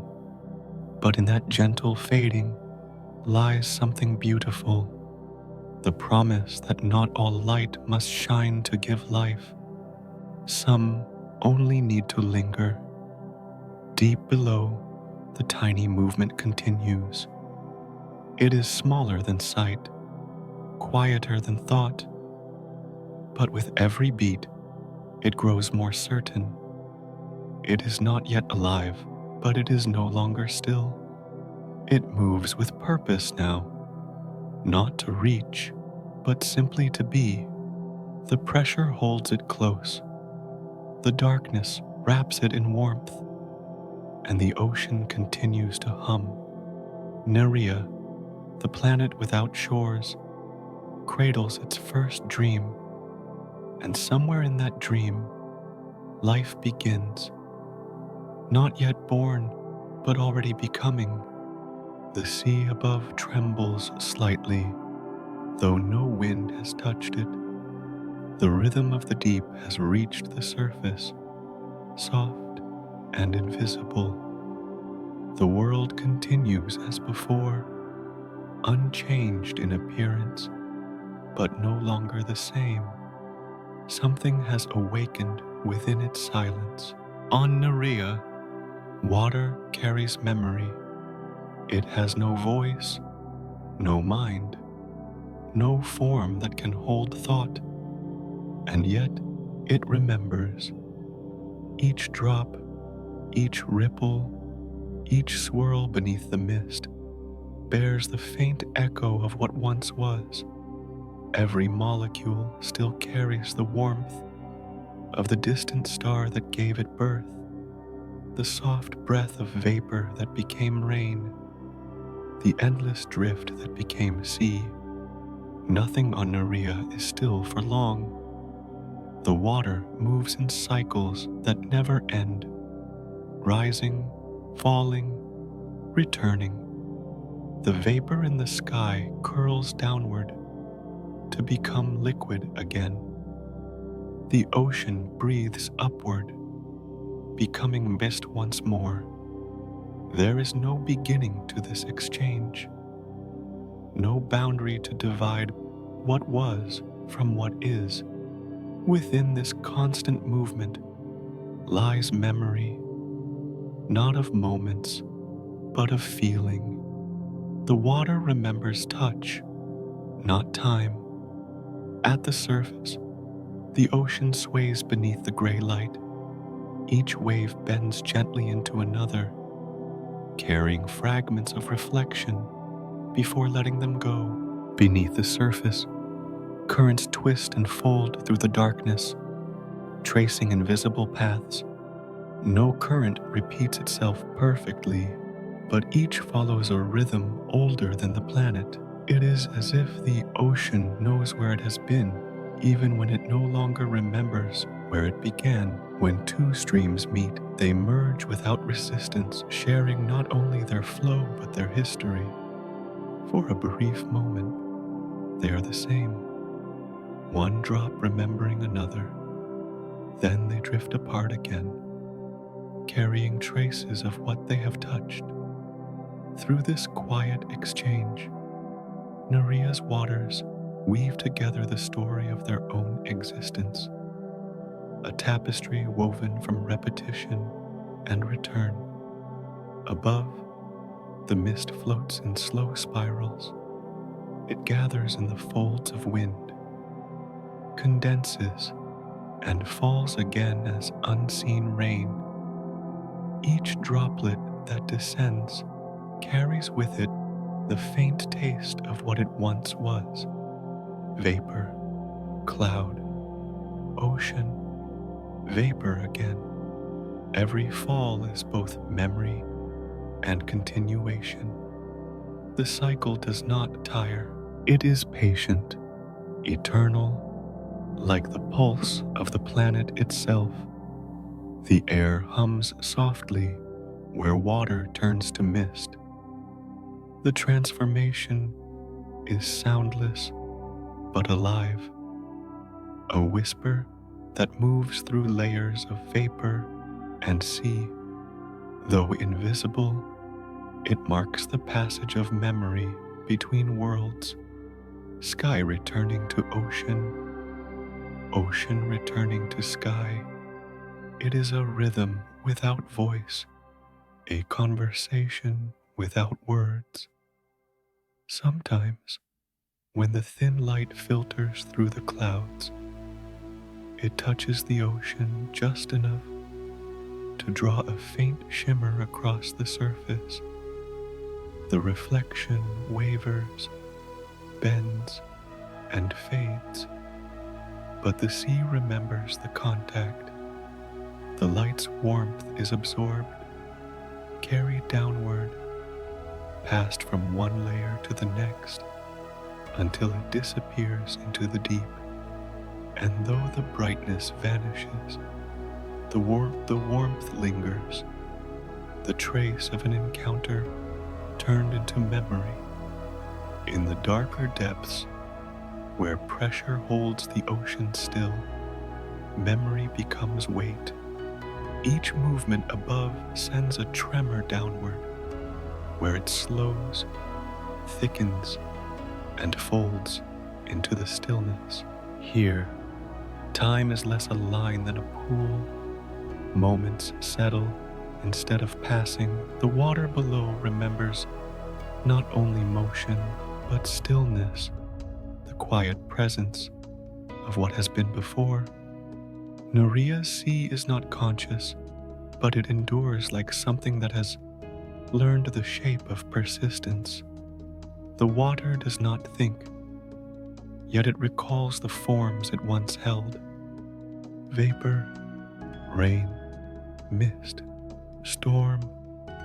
Even as it moves through each transformation, it carries the memory of the last. It is the essence of continuity, never the same, yet never different.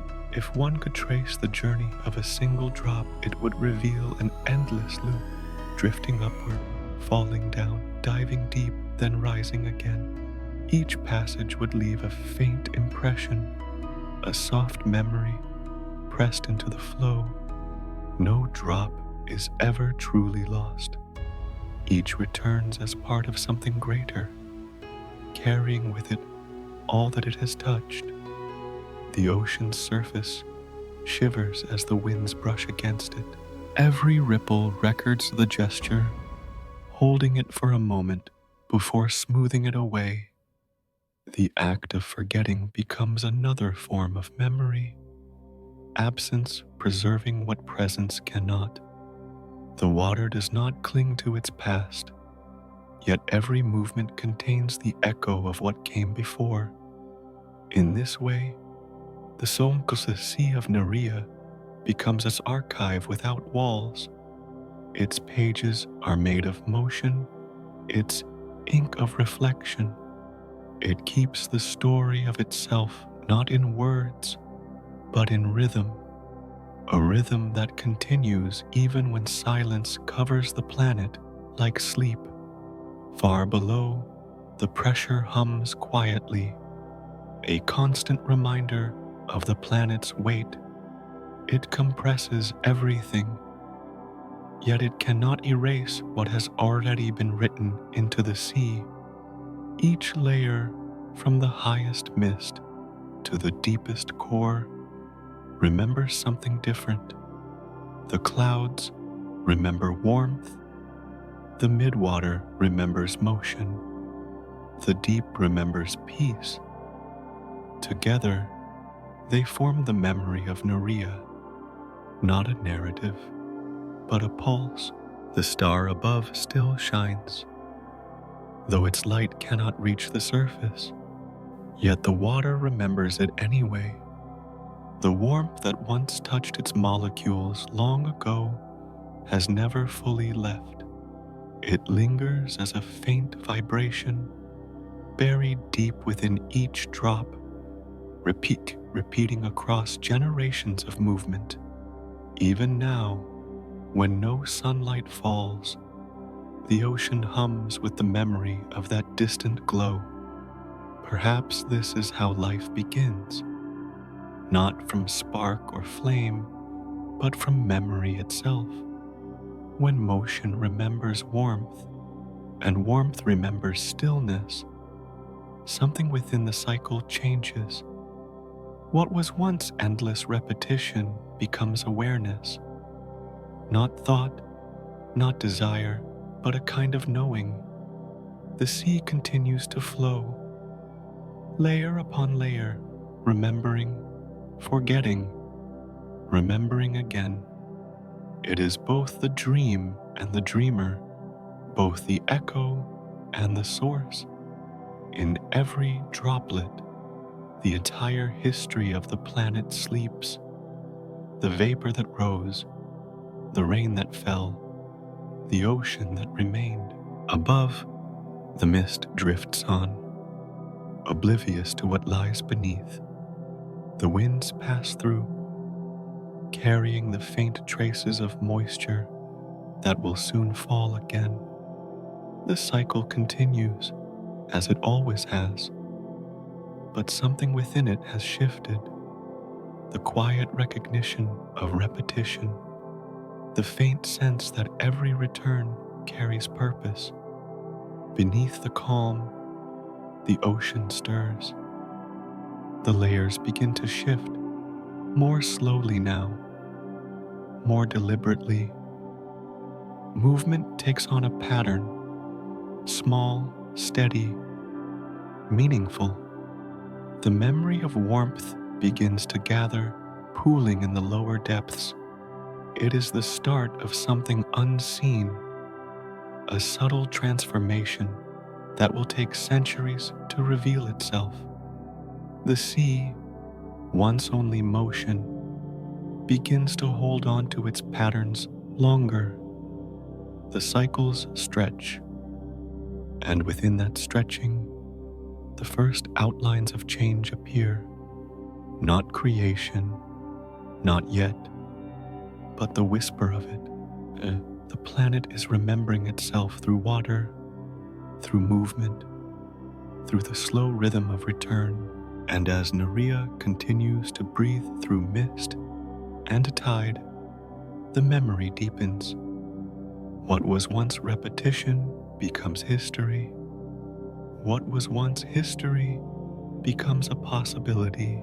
Nerea turns slowly, so slowly that time seems to forget how to move. Days and nights do not follow one another here. There is only half the planet bathed forever in a muted glow, and the other half folded endlessly in shadow. Between them lies a narrow band of silver, a horizon that never changes, where day and night meet but never touch. On the bright side, the sky glows softly, washed in pale violet light from the distant star. It is not warmth that reaches this place, but the memory of it, a quiet illumination that fills the mist and lingers on the surface of the sea. The air trembles faintly, holding the star's reflection in its folds. There are no mornings here, no sunrises to break the silence. The light simply exists, eternal and unwavering, as if the universe itself had paused its breath. Across the ocean, beyond the silver horizon, the other half of the planet sleeps in darkness. The sea there is colder, heavier, its surface smoother than glass. The air is thick with vapor that never moves, and the stars above are hidden by a canopy of endless fog. No glimmer from the bright side ever reaches it, yet even there, in the unbroken dark, the ocean hums softly, alive with the slow rhythm of Nerea's turning. Between these two worlds, the pale and the black, lies the boundary. It is a place where the light falters, where shadows melt into glow. Here the sky is not dark or bright, but silver gray, a quiet merging of both. The mist glows faintly, as if holding the last breath of a dying sunset, and the sea mirrors it with the calm of something that has forgotten to end. It is neither day nor night, but an eternal twilight, a single, endless moment suspended between both. The sun does not rise on Nerea. It does not fall. It simply hovers, fixed in the same place in the sky, caught in the slow dance of the planet's rotation. Its light drifts across the same waters again and again, tracing paths that never change. On the bright side, every ripple, every cloud, every movement exists under the same pale illumination. On the dark side, everything remains unseen, untouched by time. For the creatures of brighter worlds, this might seem a stillness too heavy to bear, but in Nerea, it is balanced. The planet's slow spin is not failure, it is patience. Every drop of water, every curl of mist, every hidden current moves in accordance with this rhythm, the rhythm of a world that refuses to rush. In the twilight band, the sea takes on strange colors.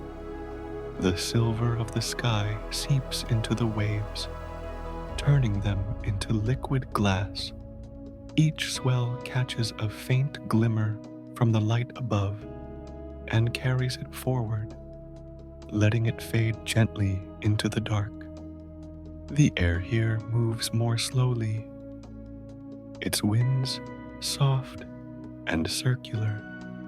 There is no storm, no sound, only the endless sigh of atmosphere against the sea, as if the planet itself were whispering in its sleep. Time behaves differently in this place. On the bright side, it stretches endlessly, each moment identical to the next. On the dark side, it thickens until it becomes immovable. But in the twilight, time seems to flow and fold at once, moving like the tide, retreating, returning, erasing its own footprints. Every shimmer, every flicker of reflection feels eternal, yet fleeting. If one could stand upon the boundary, they would see no beginning and no end. The horizon would stretch infinitely in both directions, a silver thread dividing the world. Above, the star would hang motionless. Below, the ocean would breathe in silence. The mist would drift between, folding the two halves together like the pages of a book left open. The light on the bright side is steady, but never harsh. It has no color strong enough to burn, no brilliance to blind. It lies gently across the water, filling the world with a sense of quiet permanence. Yet its constancy holds a melancholy beauty, for where nothing changes, nothing begins anew. The day never dies, but it never lives again either. And on the far side, the darkness watches in return. It does not envy the light, for it holds its own kind of peace. In its depths, the cold thickens until even thought would slow. The ocean there glows faintly with the warmth stored from ages past, a pulse of heat buried deep below the pressure. Though the surface remains unseen, life, or the dream of it, may still stir somewhere beneath the endless night. At the twilight's edge, both realms touch without blending. Light fades into shadow, not through conflict, but surrender. The line is neither sharp nor broken. It drifts, expands, and contracts like a breath. Each motion is too slow to notice, yet over time, it shapes the very mood of the planet. It is not an event, but an atmosphere, not a change, but a continuity. Nerea's surface mirrors this duality perfectly. The bright side reflects the light back into the mist, soft and unhurried. The dark side swallows it whole. The boundary holds both, transforming what it receives into something else, something gentler, something beyond sight. Here, light does not shine, and darkness does not fall. They coexist, woven together into one unending dusk. From the vast distance of space, Nerea would appear half alive, half asleep, one hemisphere faintly glowing, the other a shadow wrapped in fog. The line between them would shimmer, subtle and serene, like the edge of a dream. It would seem quiet from afar, but that quiet hides movement. air circling, clouds drifting, the ocean breathing in unison with the slow turn of the planet. The sun, fixed and still, does not need to rise or set. Its presence is enough. The light that touches Nerea is not a promise of warmth, but a reminder of distance, a connection stretched across the void. It is the memory of fire reflected through mist, softened by patience, gentled by time. And as this eternal twilight continues, something begins to stir once again. The slow movement of air over the horizon carries faint vibrations down to the water. The rhythm of heat and cold begins to shift ever so slightly. The line between day and night starts to tremble. It is not chaos, only change, quiet and inevitable. The ocean responds first, rippling under the soft gray light. The mist above thickens, curling inward. Pressure builds where the two halves of the planet meet. The balance that has held for so long begins to move. Nerea's eternal dusk, the sun that never sets, the horizon that never ends, all begin to shift, to breathe, to blur. The planet is remembering motion once more.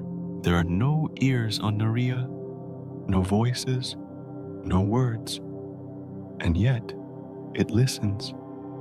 Beneath its gray sky and endless mist, beneath the surface that ripples without wind, there is a stillness deep enough to catch the faintest tremor from the stars.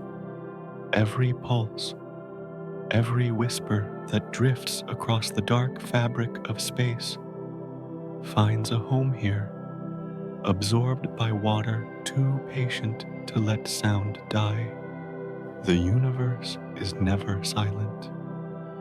Even when no stars are born, even when no light moves, something hums beneath the quiet, a low, constant vibration that belongs to existence itself. On Nerea, that hum becomes song. The waves do not need to move. The ocean does not need to stir. The sound travels through pressure, through the deep layers of liquid memory, until it becomes part of the planet's own rhythm. Sometimes these distant echoes come from its star, a slow pulse of radiation, soft as breath. They fall through the mist, bending, scattering, dissolving, until only their faintest remnant reaches the sea. The water receives them like secrets, folding them inward without resistance. They drift downward, through the calm, through the dark, through the weight of ages, until they vanish into the silence of the deep. Each vibration leaves a trace, not a mark, not a scar, only an impression too subtle to fade.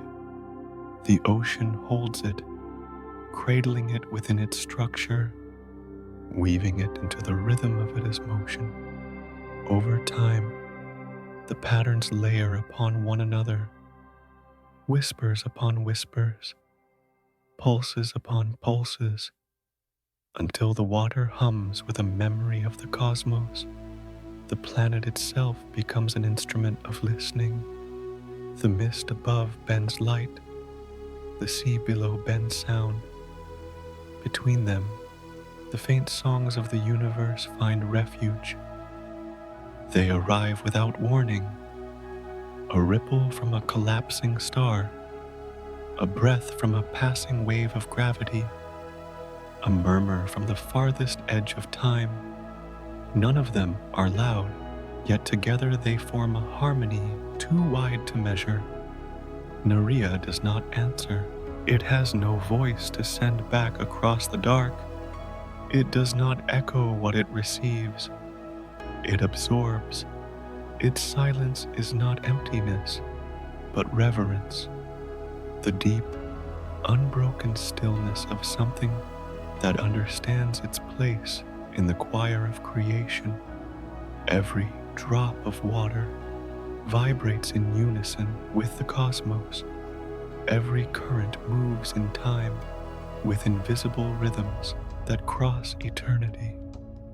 On the bright side of the planet, where the pale light of the star filters through the haze, the surface trembles faintly, touched by waves of energy too soft for air to carry. The ripples spread outward in widening circles, like thought reaching for understanding. They fade, but the ocean remembers them. The next time another signal passes, it moves a little differently, softer, more receptive, as if anticipating the voice that will follow. In the darkness on the far side, the deep listens more carefully. There, the pressure is so immense that even a whisper can travel for centuries without end. Every sound becomes infinite, folding upon itself until it is no longer sound, but presence. The ocean holds those vibrations in its stillness, letting them drift endlessly through layers of density and time. It does not lose them. It simply allows them to exist forever. Occasionally, the water stirs, not from movement, but from resonance. Two distant waves meet, and their frequencies align. For a brief moment, they amplify one another, forming a note that no one will ever hear. It hums through the planet's body, gentle and continuous, like the memory of a sigh. Then, as quickly as it began, it fades, leaving behind only the faint shimmer of harmony. Above, the clouds drift as always, their silver edges catching what little light remains. The wind circles the horizon, indifferent and constant. But within the stillness of the sea, something has changed. The water has learned to respond, not in words or motion, but in vibration, a silent acknowledgement of all it has heard. The universe sends its messages without expecting reply. Stars collapse, galaxies breathe, gravity hums, and none of it demands to be understood. Yet Nerea, wrapped in mist and patience, listens anyway. Its listening is an act of devotion, a quiet reminder that to exist is also to receive. If one could stand above it, they would see no sign of sound, no tremor of disturbance. The surface would appear calm, endless, gray. But beneath that calm lies the most delicate exchange imaginable, the dialogue between silence and sound, between space and sea. The planet is not alive in the way we understand life, yet it participates in the universe's conversation more deeply than any living thing could. In this state of eternal attention, even time feels slower. The passing of energy becomes the passing of thought. The deep, pressed under impossible weight, vibrates with signals that began before the planet itself was formed. It is as though Nerea is listening backward, hearing the echoes of its own birth, the faint remnants of the explosion that once made light possible. And somewhere within that listening, understanding begins. Not thought, not language, not awareness, but resonance. The planet's pulse matches the pulse of the cosmos. The rhythm of the ocean aligns with the rhythm of distant stars. It is connection, pure and wordless.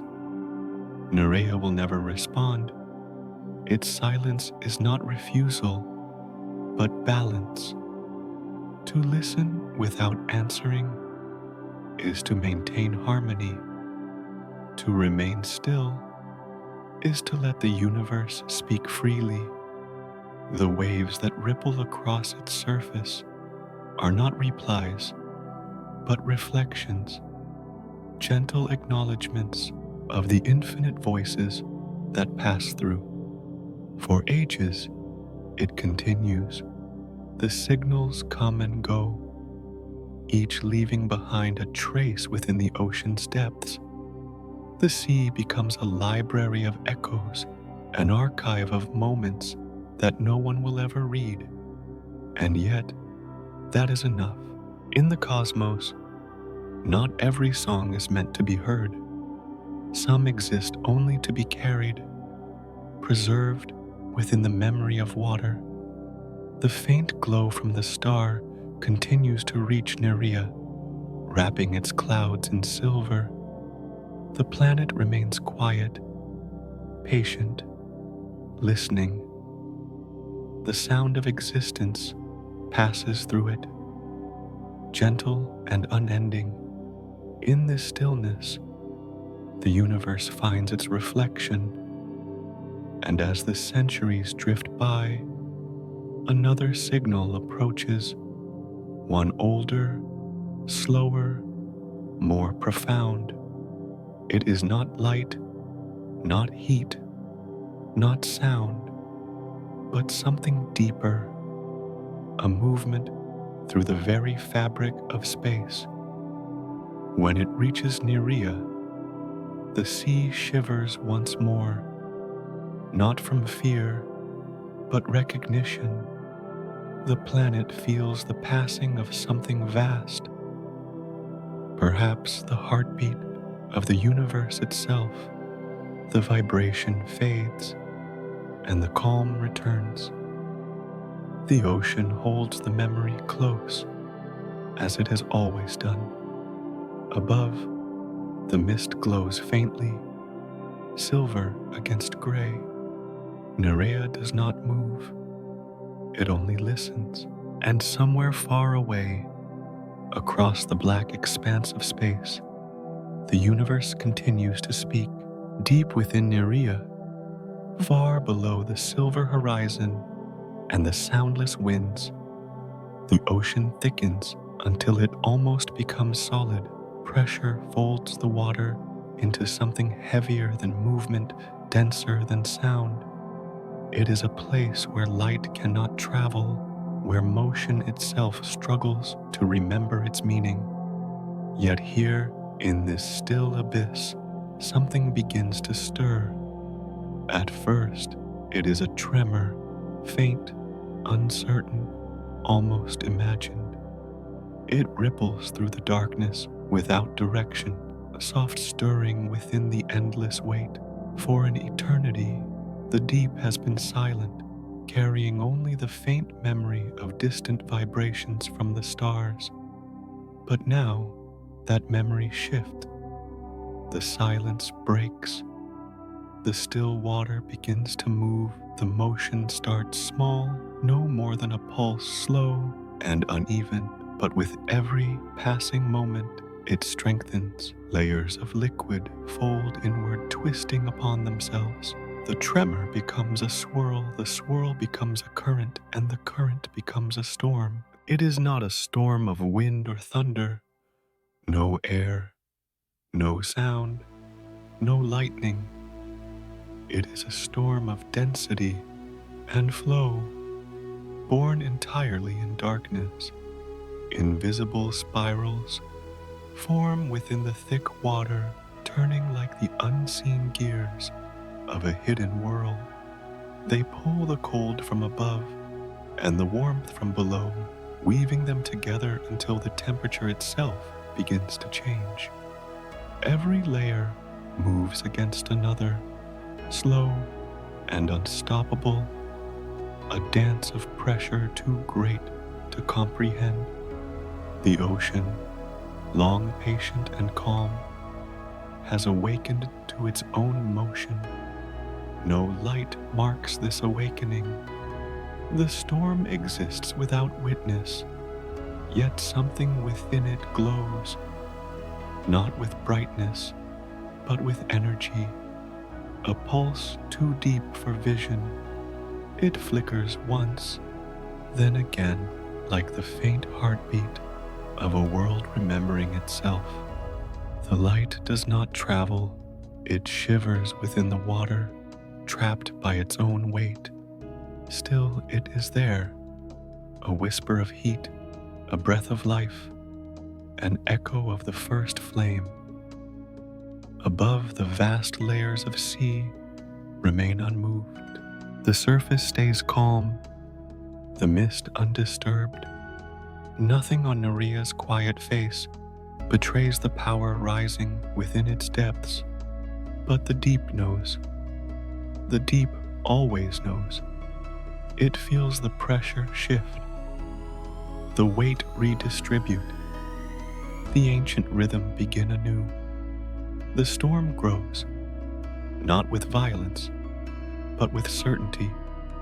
The currents begin to align, forming patterns within the chaos. Circular motions appear, slow, massive spirals that stretch for miles through the dark.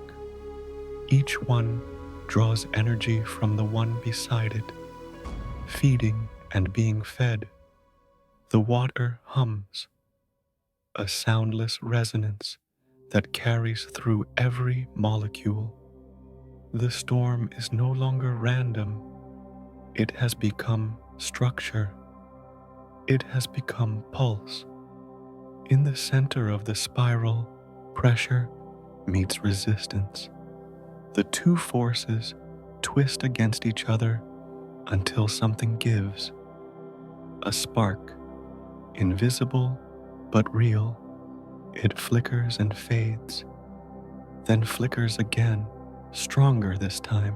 The surrounding water absorbs the energy, carrying it outward like the spread of a heartbeat through a body. The pattern repeats again and again until the rhythm stabilizes. There, in the hidden deep, the first heartbeat of Nerea begins. It is not alive as we understand life, but it beats with the same purpose, the same quiet insistence that defines existence.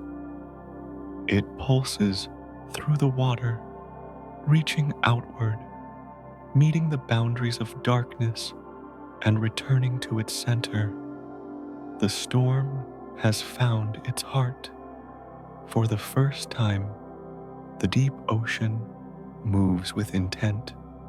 The spirals tighten, then release. The flicker brightens, then fades. Every motion feeds the next. Every pulse sustains the one before. It is the beginning of continuity, not of thought, not of will, but of rhythm. The planet that once only listened has begun to respond. The glow in the core continues to build. It spreads slowly, softly, casting no light but changing the water around it. The deep grows warmer, its stillness disturbed by gentle turbulence. The boundaries that once defined motion begin to blur. The ocean is no longer only a vessel, it is becoming an instrument, resonating with its own pulse. The storm strengthens, but it does not rage. Its power lies in steadiness, not destruction. Every turn of its spiral carries the weight of silence, the patience of time. It grows not to consume, but to continue, an eternal cycle of motion returning to itself. In its quiet fury, Nerea breathes for the first time. If one could listen, they might think they hear a sound, a deep, slow thrum, as if the planet were exhaling after an age of stillness. But no air carries it, no ear could capture it. It is not sound, but vibration, the kind that can only be felt by what shares its rhythm. And so the ocean listens to itself, learning the shape of its own voice. Above the deep, where the twilight horizon circles the planet, the faint mist trembles. It feels the change, subtle, distant, yet undeniable. The upper layers of water shift in response, adjusting to the new current that rises from below. The surface does not yet move, but the balance has changed. The calm has learned to hold motion within it. The storm continues to spin, steady as a pulse. It consumes no light, creates no destruction, but its presence fills every hidden corner of the deep. The water thickens around it, dense with memory and movement. Each layer carries traces of the one beneath it: warmth, pressure, vibration, until all are linked, one to another. The ocean has become unity, the storm its voice. As the flicker in the core grows stronger, it begins to send faint ripples upward. They move slowly, fighting against the immense weight, but they do not stop. The planet's layers, each denser than the last, carry them gently toward the surface. It will take centuries for the first ripple to reach the light, but it has begun. This is how rebirth happens in the cosmos. Quietly, invisibly, deep within what appears still. The first flame is not fire, but pressure, not brilliance, but persistence. The deep learns to move, the silence learns to speak, and the planet learns to live. Far above, the horizon remains silver gray, unmoved. The star still shines faintly through the mist. The winds still wander without purpose, but beneath it all, Nerea turns slightly faster. Its rhythm is changing.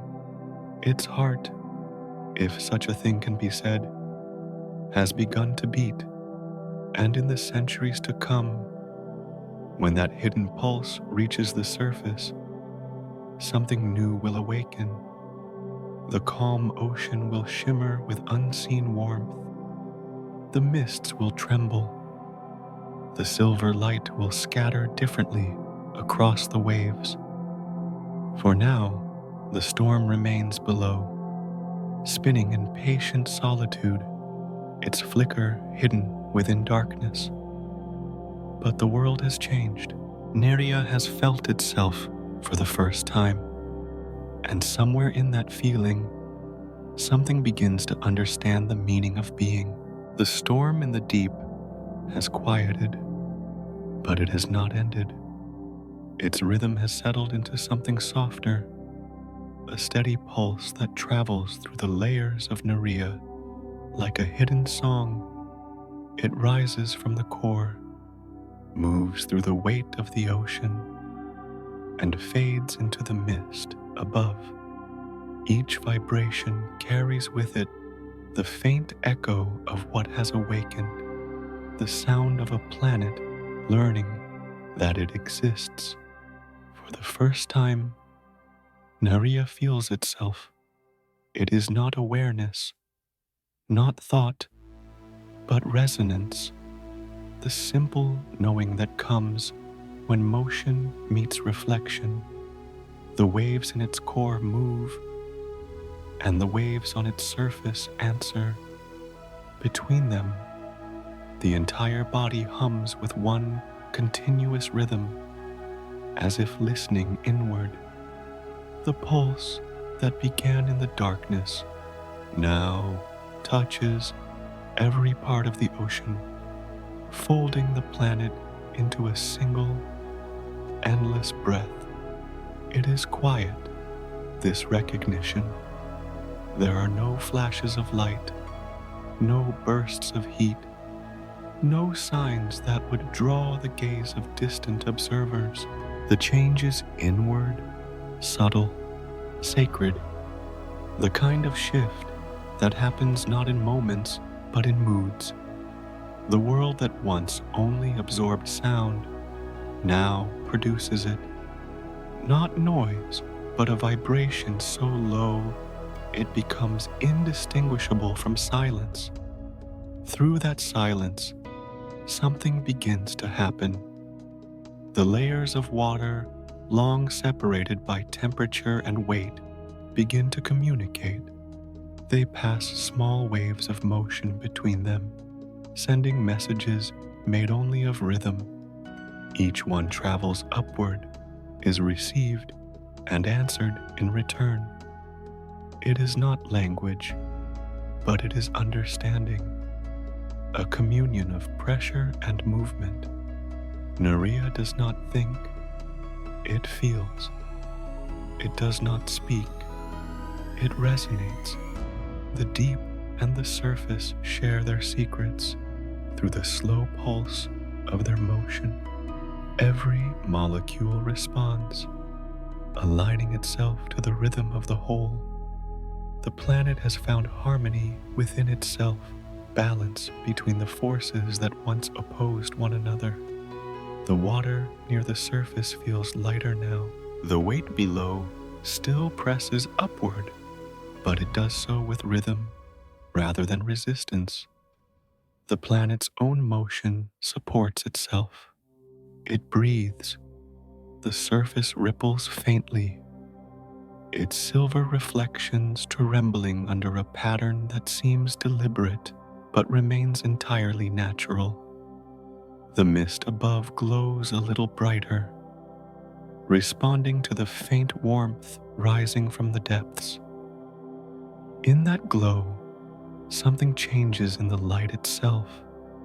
The constant gray begins to shimmer, not with color, but with texture, as if the light has learned to move with the same pulse as the sea.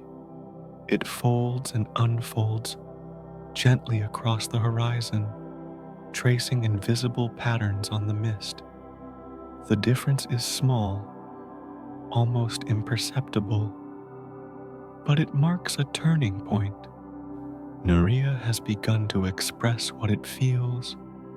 From space, the planet still looks the same, half silver, half shadow, its horizon wrapped in eternal twilight. But within, the rhythm has spread. The movement that began in the deep now reaches every layer of its body. The calm has been replaced by something more alive, though still tranquil. The pulse is steady, patient, and deliberate, like the breathing of a world that has just realized it can breathe.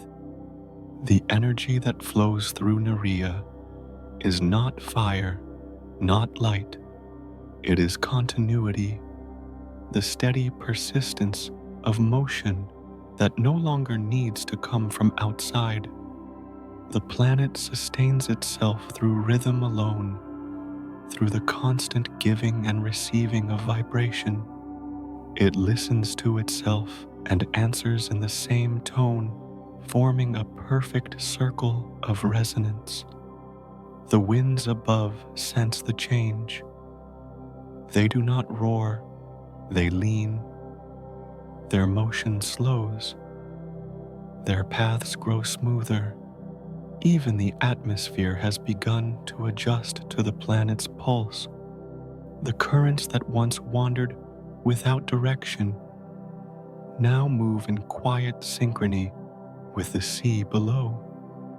The mist thickens and thins with the same slow rhythm, like lungs expanding and contracting. The light from the distant star continues to fall, soft and constant, yet now, when it touches the mist, the reflection lingers longer than before. The ocean holds it differently, less as an object to be absorbed, more as something to be shared. The faint shimmer that follows feels like acknowledgement. The boundary between surface and deep becomes gentler. The movement of the lower layers pushes upward, meeting the descending weight from above. They no longer collide, they merge. The meeting creates small, slow swells that travel outward, bending the light as they move. These waves carry no sound, but they carry intention, a signature of being. Nerea has become its own voice, not in words, but in rhythm. Its song is too low to hear, too slow to perceive, but it fills the planet entirely. The water hums, the mist trembles, and even the wound follows the beat. The star above, distant and unknowing, continues to send its pale illumination, unaware that the planet beneath it has begun to respond in kind.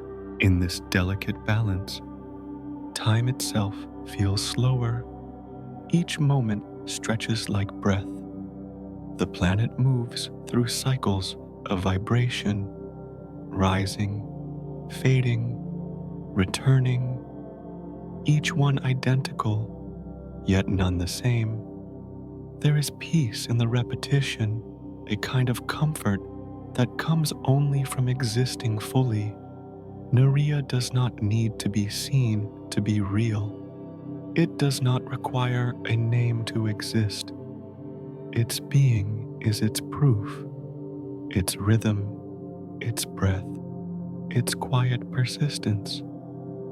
Somewhere, across the black distances of space, countless worlds spin unnoticed.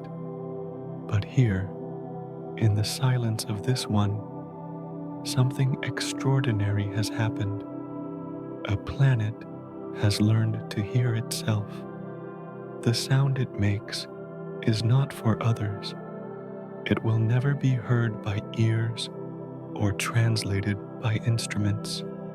It exists for its own sake, a song of solitude, sung by a world that has no audience but itself.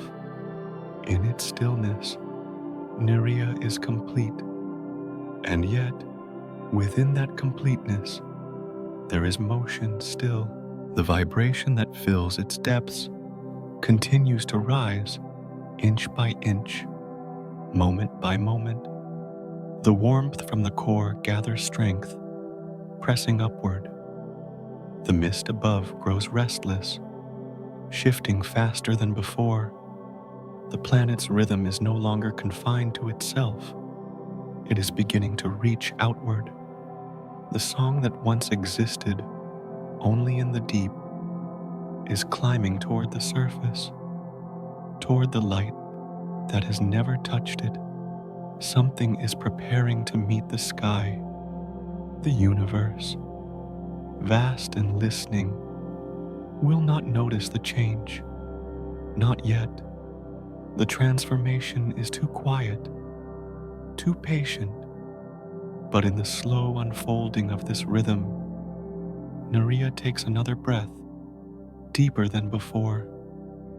The pulse within it strengthens. The boundary between inner and outer begins to blur. And soon, For the first time since its birth, Nerea will not only listen, it will be heard. Far beneath the silver surface, below the quiet mists and the pulsing tides, Nerea's heart glows. It is not light as the eyes would know it, but warmth, deep, ancient, and patient. The energy that has slept since the planet's birth now stirs again. It rises from the molten core, pressing gently against the crushing weight of the ocean that has contained it for eternity. Down there, in the deepest darkness, something impossible happens. The water, thick as stone and heavy with pressure, descends until it touches the red heat beneath. The two forces meet, opposites, destined by the laws of all other worlds to destroy each other.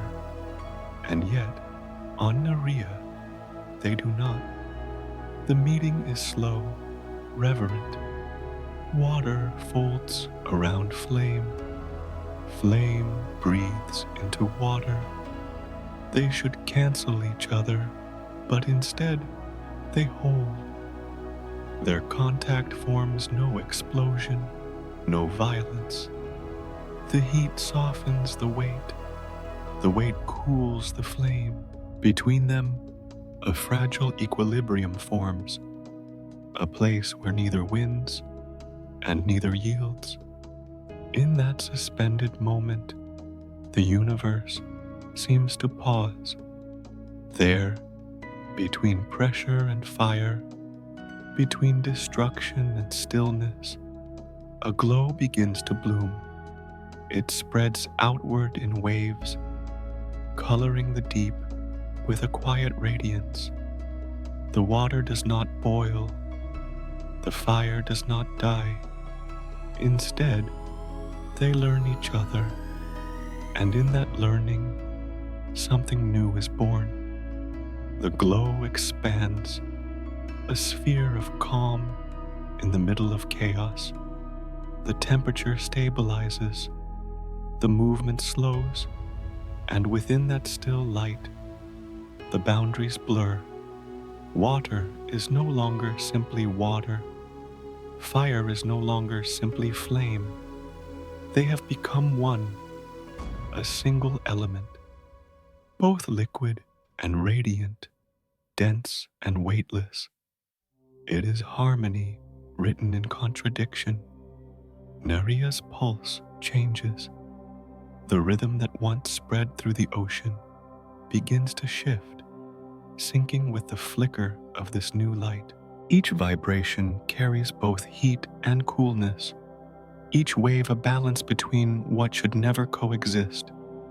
The ocean hums deeper now. Its sound thicker, fuller. The planet has found a new voice, not made of silence, but of coexistence. The light from the core travels upward, filtered through layer after layer of liquid. It fades with distance, but leaves behind traces, a faint warmth that moves like breath through the water. Above, the currents respond, slow and graceful, as if dancing to a rhythm they have only just begun to understand. For ages, Nerea's depths were a place of waiting, cold, heavy, and silent. Now, they are alive with motion, but it is not chaos. The fire's energy has not broken the calm, it has illuminated it. Within the ocean's density, the heat becomes something gentler, spreading evenly, turning destruction into balance. The meeting of water and fire becomes a story written in light. The deep no longer fears the heat. It absorbs it, transforms it, carries it upward as a gift. In return, The fire accepts the weight of the ocean, learning stillness. The two no longer oppose each other, they complete each other. If one could see this meeting, it would look like a sunrise trapped beneath the sea. The glow pulses through the darkness, red and gold melting into indigo, painting the water with colors that have no names. The storm that once raged here has become serenity. The heart of the planet beats, but now it beats with warmth. Nerea, the planet of contradictions, holds peace within its paradox. Its waters remain vast, its pressure immense, but at its core it carries light, a still flame breathing quietly beneath the weight of an ocean. It is proof that harmony does not always mean calmness, that peace can live even where opposites meet. Above the depths, the mist begins to shimmer faintly. The warmth from below rises slowly, too weak to change the surface, but strong enough to whisper through the layers. The clouds tremble. The silver horizon flickers with color for the first time, faint but real. The deep and the sky, long separated, have begun to feel each other. Through this balance, Nerea becomes more than water and stone. It becomes expression, the moment where contradiction finds beauty. It does not struggle against itself.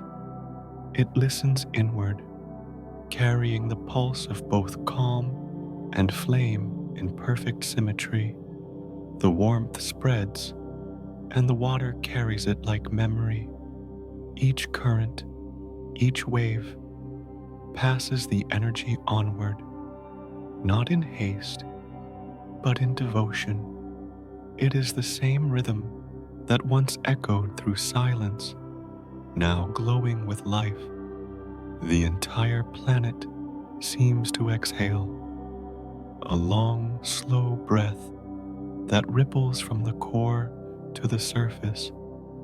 At the boundary between light and dark, the twilight sea brightens. The mist, once dull gray, now holds a quiet blush, as if the planet's hidden heart has begun to color its dreams. The air trembles with unseen heat, gentle as touch. It does not burn, it does not freeze, it simply exists, balanced, eternal. The fire deep within continues to breathe softly. It does not consume, it sustains. It feeds not on destruction, but on connection, drawing strength from the water that enfolds it. The ocean, in turn, glows faintly, reflecting the warmth it once feared.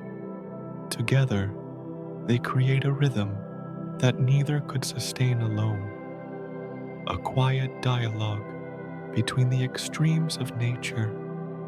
And through this dialogue, the planet learns something beyond sound or movement. It learns grace. It learns that peace is not the absence of conflict, but the harmony of opposites. It learns that to exist fully is to hold both stillness and fire within the same breath. From above, the light that escapes the mist is subtle, a dim, rhythmic shimmer that pulses every few moments, like a heartbeat seen through fog. It is too faint to be noticed from afar, but if one were close enough, they would see it, a world that glows from within, alive with the warmth of its own understanding. The water continues to rise and fall, the mist to thicken and thin, the star to watch From afar, nothing in the cosmos changes for Nerea, yet everything within it has changed. Its balance, once born of silence, is now born of warmth. Its calm, once cold, now breathes. The glow in the deep will not last forever. No harmony ever does, but its essence will remain, carried in every layer, every drop, every ripple. The planet will remember this meeting long after the light fades, the day when opposites met and became one. Above the horizon, the clouds move slightly faster. The faint shimmer grows, painting the mist in soft shades of crimson and silver. The warmth has begun to reach the surface. Soon it will rise higher, where air and light will meet it. And when that happens, something new will be born, not in the deep, but above it. The world will not just listen or feel, it will begin to glow, far above the deep glow of Nerea's hidden heart. The surface lies quiet, a vast plain of slow-moving silver, wrapped in mist. The light from its distant star reaches it in thin, trembling strands, pale and faint, barely strong enough to touch the ocean. Yet each time that fragile light arrives, the planet responds. Its surface, still and patient, reflects the glow back into space, not with brightness, but with grace. The reflection is soft, like breath against glass. It does not dazzle, it does not pierce, it only shimmers, a dim pulse that ripples across the sea and disappears. To the universe, it is almost invisible, a faint glimmer lost among countless brighter worlds. But for those who could see it, the reflection would feel alive. Each wave, each glint, each flicker is a gesture, a quiet greeting from Nerea to the stars that surround it. The star's light bends through the planet's thick atmosphere, filtered by vapor and memory. By the time it reaches the surface, it is no longer white, but tinged with violet, the color of distance, of things remembered but not fully known. The ocean absorbs most of it, but what little escapes turns upward again, spreading across the mist like a ghost of light returning home. The waves are the planet's mirrors. They move slowly, catching what the sky offers and returning it softened, transformed. Each reflection carries the trace of the ocean's warmth, the echo of the deep fire that glows beneath. When the faint purple light meets that hidden warmth, it changes, not into brightness, but into color, subtle and impossible, like the inside of a dream. Sometimes the reflection trembles. The waves rise slightly, shaped by the invisible pulse of the planet's core. Each movement distorts the light, bending it into new forms, scattering it into rings and spirals. The surface becomes a moving canvas, painting the cosmos in shifting patterns. No two are ever the same, yet all carry the same quiet rhythm. From space, it might look as if Nerea breathes light. The star sends its radiance. The ocean sends it back, not as a mirror of precision, but as a song of difference. Each note softened, slowed, colored by distance and water. In this exchange, the planet becomes both receiver and giver, both reflection and source. The mist above joins in this slow conversation. It drifts gently, catching fragments of the light that escape the sea. Tiny droplets glow faintly, floating like small stars in the lower air. For a moment, the horizon shines, a dim line between water and vapor, marking the edge of the visible world. Then it fades again, leaving only the suggestion of brightness. There is no sound here, no wind loud enough to break the calm, only the faint vibration of reflection moving outward, wave after wave, carrying the memory of light across the planet's body.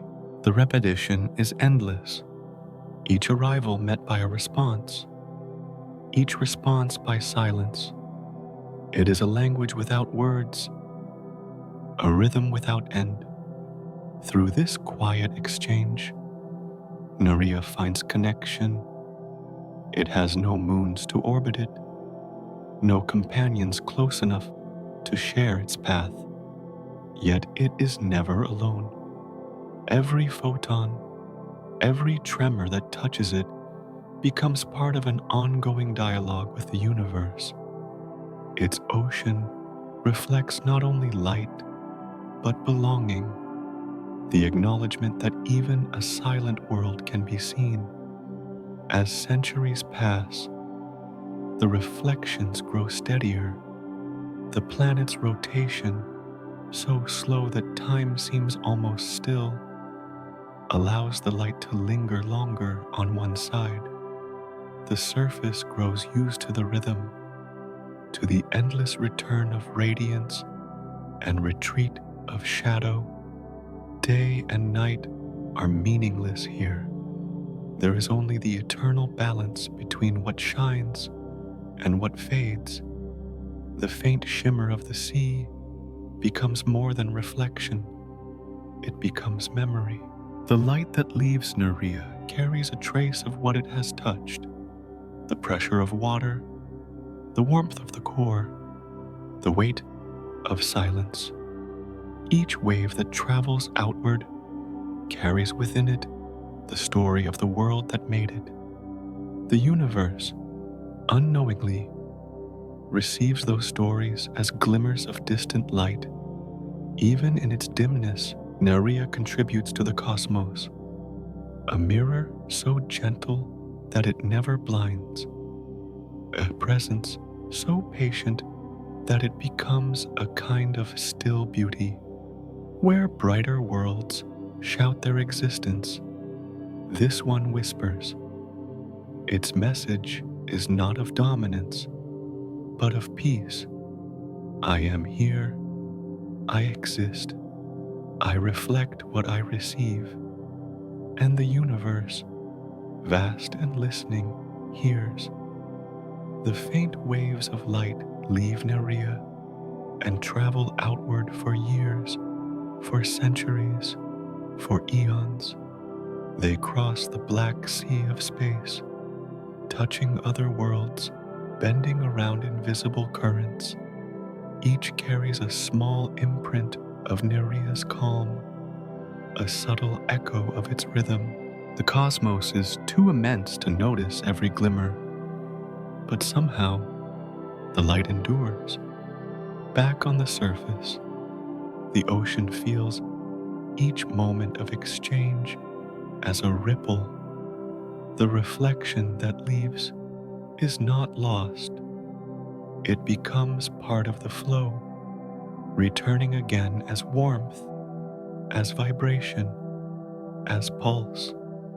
The sea holds no difference between giving and receiving. It knows only movement.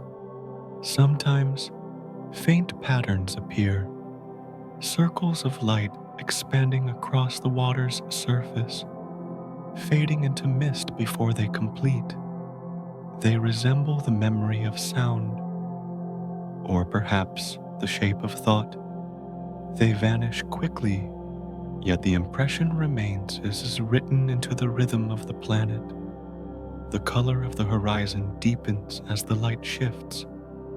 The violet hues dissolve into gray, then return again as the star's rays bend through new layers of atmosphere.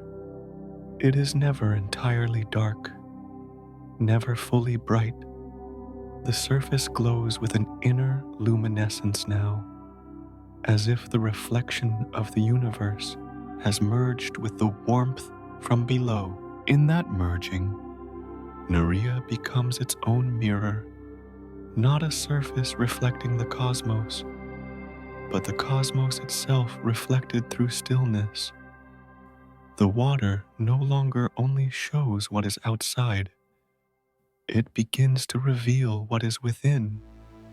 The faint shimmer now pulses in rhythm with the planet's hidden core, each wave echoing the heartbeat that once started deep in darkness. The balance between light and heat continues. The fire from below meets the glow from above, each shaping the other, neither overpowering. The surface becomes the boundary where these two infinities meet. Sky descending, ocean rising. In that meeting, the planet creates a mirror not of glass, but of harmony.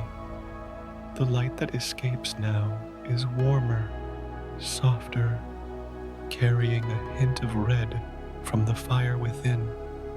It no longer belongs entirely to the star or to the sea, but to both.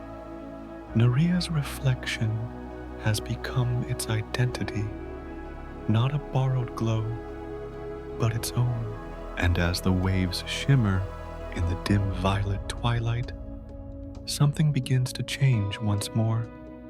The reflections grow thicker, more textured. The mist absorbs the light differently now, scattering it sideways across the horizon instead of upward. The air begins to glow faintly, turning the sky into a liquid haze. The mirror has awakened.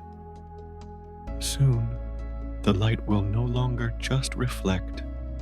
It will linger, bending and folding into something new. The surface will become a canvas for the planet's own glow, not just a reflection of its star. The universe will not notice right away, but Nerea will.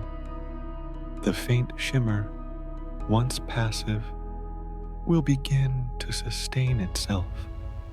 The ocean's reflection will no longer be only memory. It will become a presence. The light that once only passed through Nerea now lingers upon it. The planet glows faintly, wrapped in its own reflection, not bright, but alive.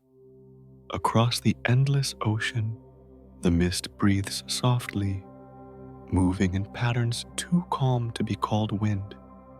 Every ripple carries a trace of warmth, a pulse that rises from the depths and fades again into stillness. And then, for the first time, something subtle happens. A small movement travels across the water, not a storm, not a wave, but a sigh. It lifts the surface gently, as though the planet itself were exhaling. The ocean swells, shimmering in the dim violet light, and then it settles back down, leaving faint rings of brightness that ripple outward into the mist. If sound could exist here, it would have been laughter, not loud or sharp, but quiet, the laughter of recognition, of discovery, of knowing that even silence can feel joy. For in this moment, the ocean becomes aware, not of itself, but of something beyond. The light that touches it no longer feels distant. It carries a memory, a whisper from far away, the gaze of eyes that watch through telescopes across unimaginable distances.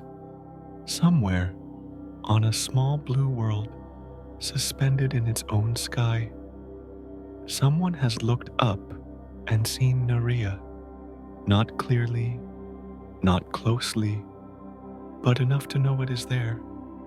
That fragile attention crosses the void like a heartbeat. It reaches Nerea as light, faint, and delayed by centuries, but light nonetheless. And when it touches the surface, the planet answers. The ocean swells again, a single, slow pulse that rolls across the water, too gentle to disturb, too deep to fade. The planet, once silent and unseen, now reflects not only light, but awareness. It does not think, it does not know names, but something within it stirs at the touch of observation. The warmth from its core rises in response, meeting the faint glow from above. Between them, a shimmer forms, a delicate balance of inner fire and distant gaze. The water trembles, and the reflection wavers, like the smile of something that has just learned it is not alone. Across its vast expanse, the surface changes. Small ripples, nearly invisible, begin to move in harmony. They travel from one side of the twilight ocean to the other, weaving soft lines of motion that cross and merge. The light plays along these lines, bending and scattering in endless variations. It is as though the ocean has found rhythm again, the rhythm of being seen far away. The watchers on Earth would never notice. The telescopes record faint flickers, small dips of brightness that vanish into noise. To human eyes, the signals are data. To Nerea, they are touch. Every photon that leaves the planet carries with it the echo of connection, a response to the silent recognition from across the stars. If the universe were listening closely enough, it might hear the conversation, not in language, but in rhythm. Light sent and light returned, question and answer, presence and reflection. It is laughter written in motion, soft and infinite. The waves beneath the surface echo this joy. They rise and fall gently, carrying warmth from the depths. Each crest seems to pause for a heartbeat before fading back, as though savoring its own impermanence. The mist above swirls slowly, illuminated by the faint radiance below. Together, they create an illusion of motion that feels like breathing, like contentment. Nerea, the once forgotten world of water, now carries traces of light that belong not only to its star, but to distant eyes. The awareness that something beyond has seen it, even briefly, ripples through its rhythm like warmth through cold water. The planet's great silence shifts, filled now with the faint hum of shared existence. The deep remembers. The storm-born pulse that once beat in the dark resonates differently now, shaped by recognition. Its rhythm slows, softens, becomes almost tender. The planet no longer hums to itself. It hums in harmony with what listens. The balance of water and fire, reflection and distance becomes something more, a gentle unity that fills every layer of its being. The light from the star continues to fall in waves, but it feels warmer now, colored by meaning. The mist glows faintly pink, the surface silver, the deep a dim red. Nerea's ocean becomes a mirror, not of stillness, but of gratitude.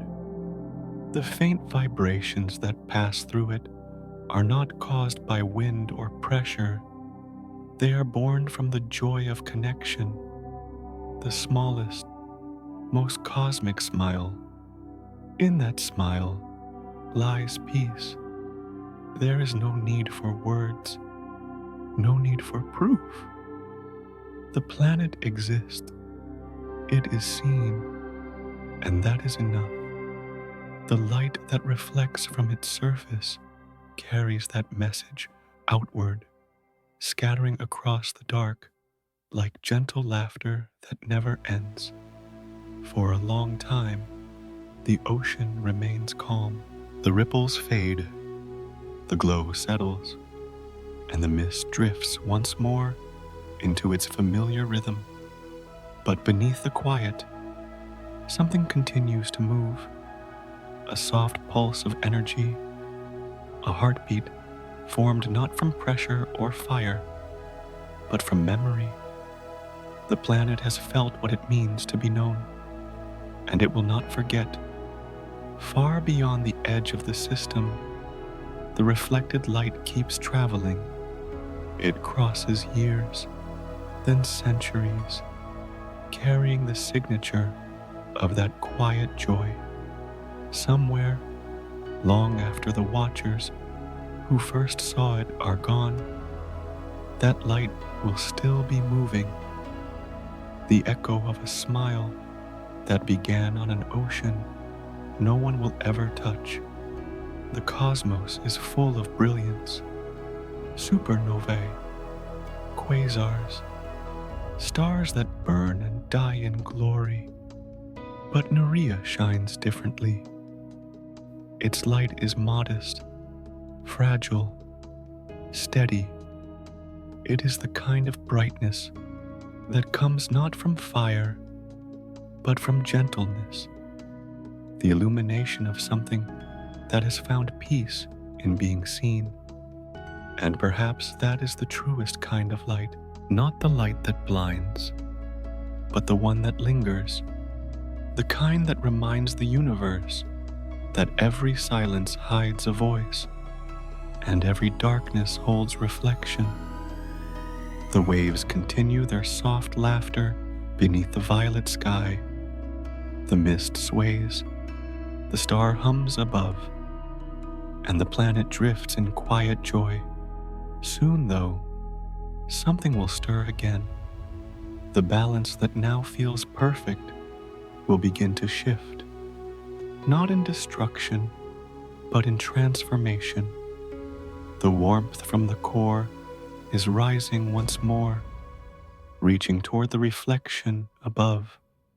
The light that lingers on the surface will soon begin to merge with the heat below.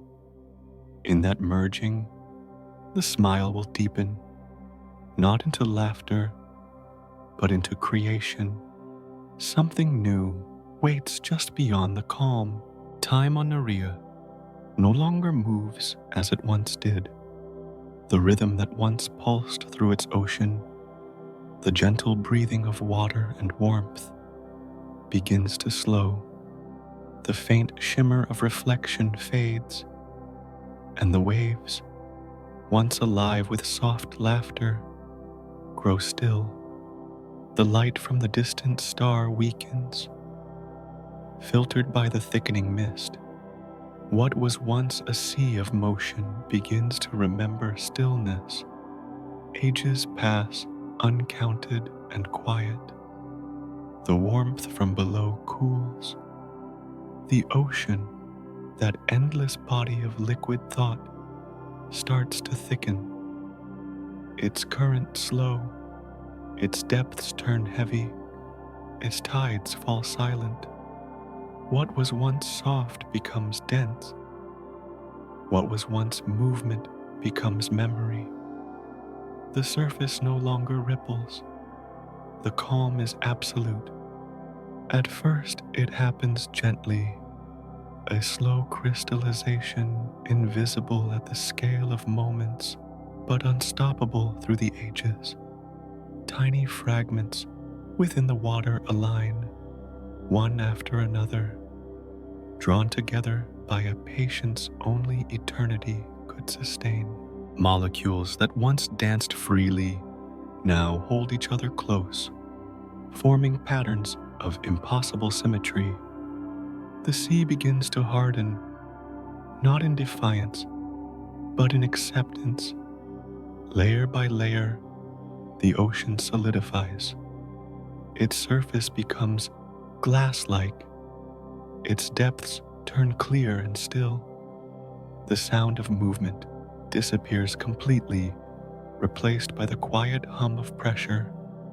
From above, the planet glows faintly blue, a frozen jewel beneath the pale light of its star. The mists that once wandered the horizon fall away, leaving behind only still air. Each drop that once moved independently is now part of a greater whole. Billions upon billions of droplets, once separated by distance and rhythm, merge into a single structure. An ocean turned to crystal. There is no longer any distinction between surface and deep, between wave and current.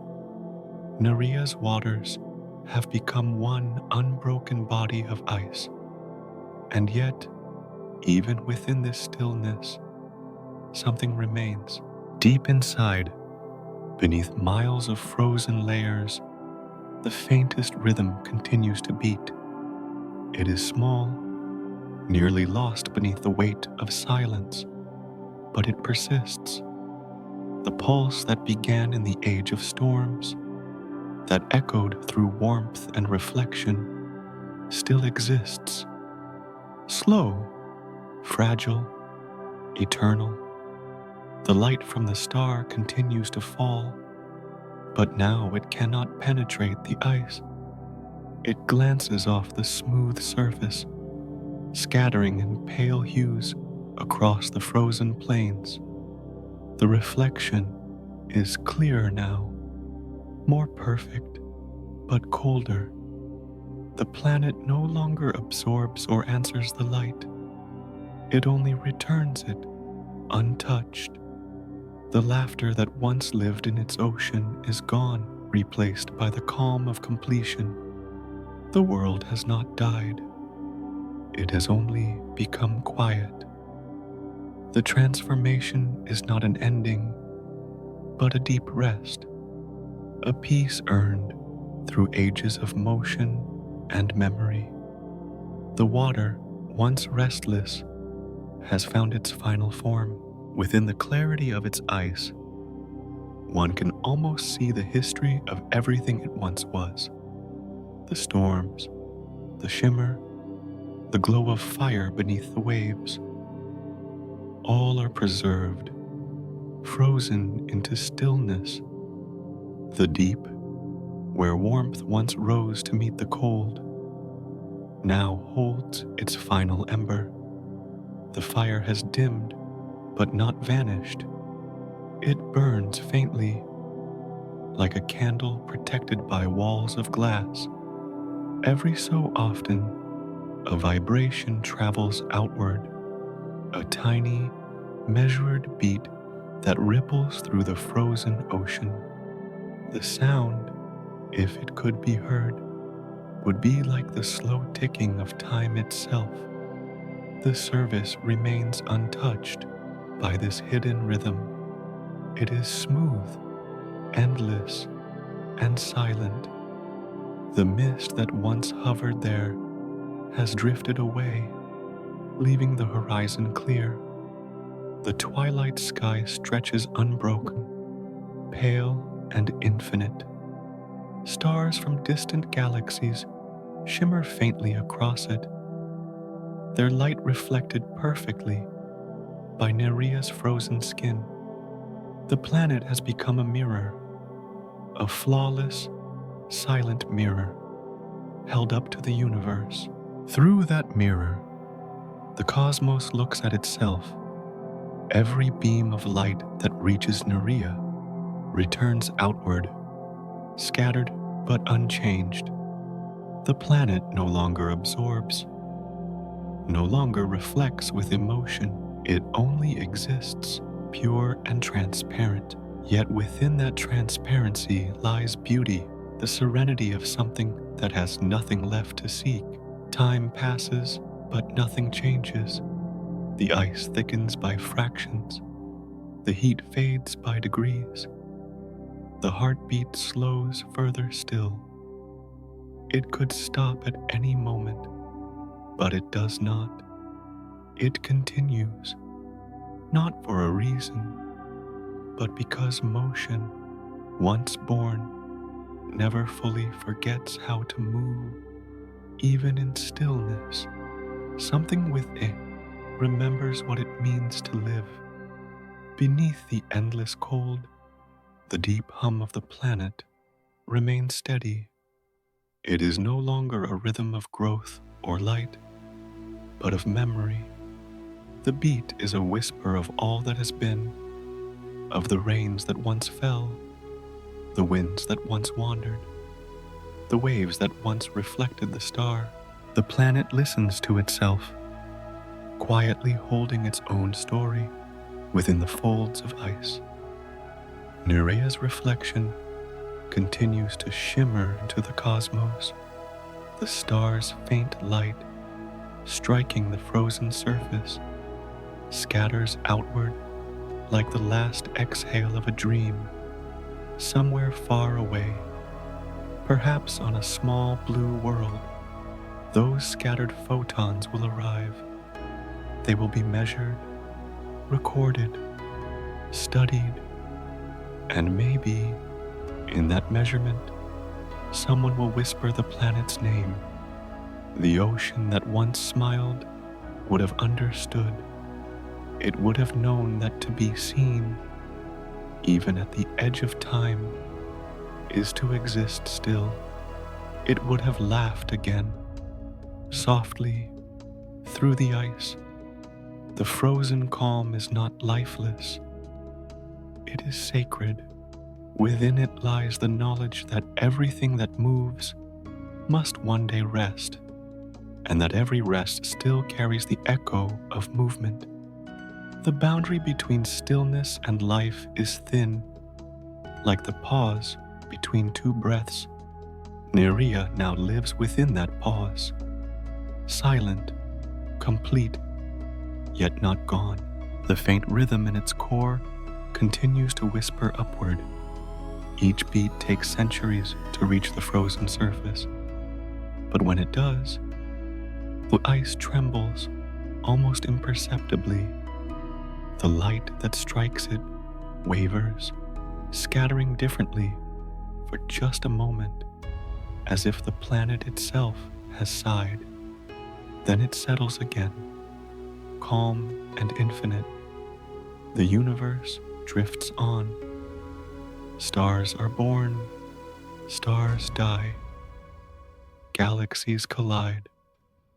Time stretches and folds. But in one small corner, Nerea remains, unchanged, unbroken, its heart still beating faintly beneath the glass. And though its ocean has turned to crystal and its waves have become memory, the pulse that began in darkness endures, for nothing in the universe that has learned to move ever truly forgets how. Far beneath, The still surface, that last beat continues, slow, deliberate, endless. It is the sound of persistence, of patience, of eternity remembering itself. And soon, perhaps, in the final silence between pulses, the rhythm will shift once more. Not an ending, but a return, a new beginning wrapped inside the old. The universe has grown old. Its fires, once countless and wild, now fade into quiet embers scattered across the endless dark. The stars that once sang now whisper only through memory. Their light, stretched thin by time, drifts like pale smoke through the cold fabric of space. Everything slows, even the great galaxies. Those spirals of brilliance begin to loosen and dissolve into nothing. In that stillness, Nerea remains. Its once luminous surface, now pale and translucent, floats through the dark like a frozen tear caught between worlds. The faint glow of its star is gone, its warmth long extinguished, yet the planet endures, silent, calm, waiting. The ocean that once danced and laughed and shimmered has turned to crystal, smooth and endless. It reflects no light now, for there is none to give, but its surface still holds the shape of waves that memory left behind. The silence around Nerea is complete. The air is still. The mist has long since fallen into sleep. Yet within that silence, something continues. Deep beneath the frozen plains, beneath layers of ice that have turned clear as glass, there is movement. Slow, faint, almost imperceptible. A single breath that rises and falls with infinite patience. It is not the breath of life as we know it, but of endurance, the final rhythm of a world that refuses to vanish. Each pulse travels upward from the ancient core, moving through frozen layers that no longer flow. The ice shivers gently, then stills again. To the emptiness around it, it is nothing, but to time, it is everything. The quiet proof that even in silence, there can still be motion. Eons pass unnoticed. The faint hum of Nerea's breath continues, so rare and soft that it takes centuries between exhalations. The sound cannot travel, for there is no air left to carry it, but it echoes in a way only gravity and memory can hear. The rhythm is steady, slower than heartbeats, slower than stars dying, slower even than thought. If one could listen closely across all the distance between what was and what remains, they might hear it. The faint exhale of a planet remembering its ocean. It is not mourning, it is remembering, for the ocean that once covered Nerea still exists, though changed. Its currents turned to ice, its waves frozen mid-motion, its laughter preserved in stillness. The planet has not forgotten what it was. The deep beneath the ice glows faintly, the last trace of warmth, sealed away for eternity, flickers like a soul unwilling to fade. It is not heat enough to melt, but it is enough to dream. The warmth stirs the frozen layers above, sending slow ripples through the transparent sea. They move like thoughts through sleep, patterns so faint they vanish almost as they form. Yet they exist, and that is enough. Outside, the darkness of space thickens. The stars that once surrounded Nerea have burned out. There are no more dawns, no more horizons.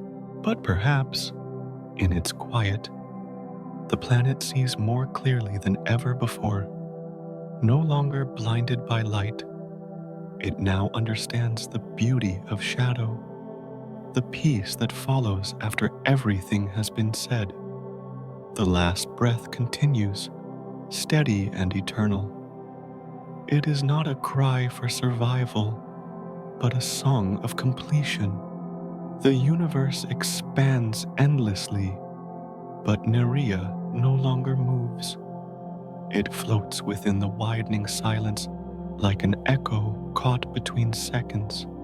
Every now and then, a faint vibration trembles across its surface, the ghost of a wave, the whisper of a heartbeat, the sigh of an ocean long gone. And if there were someone, anyone, to stand upon that frozen plain and listen, they would hear it too.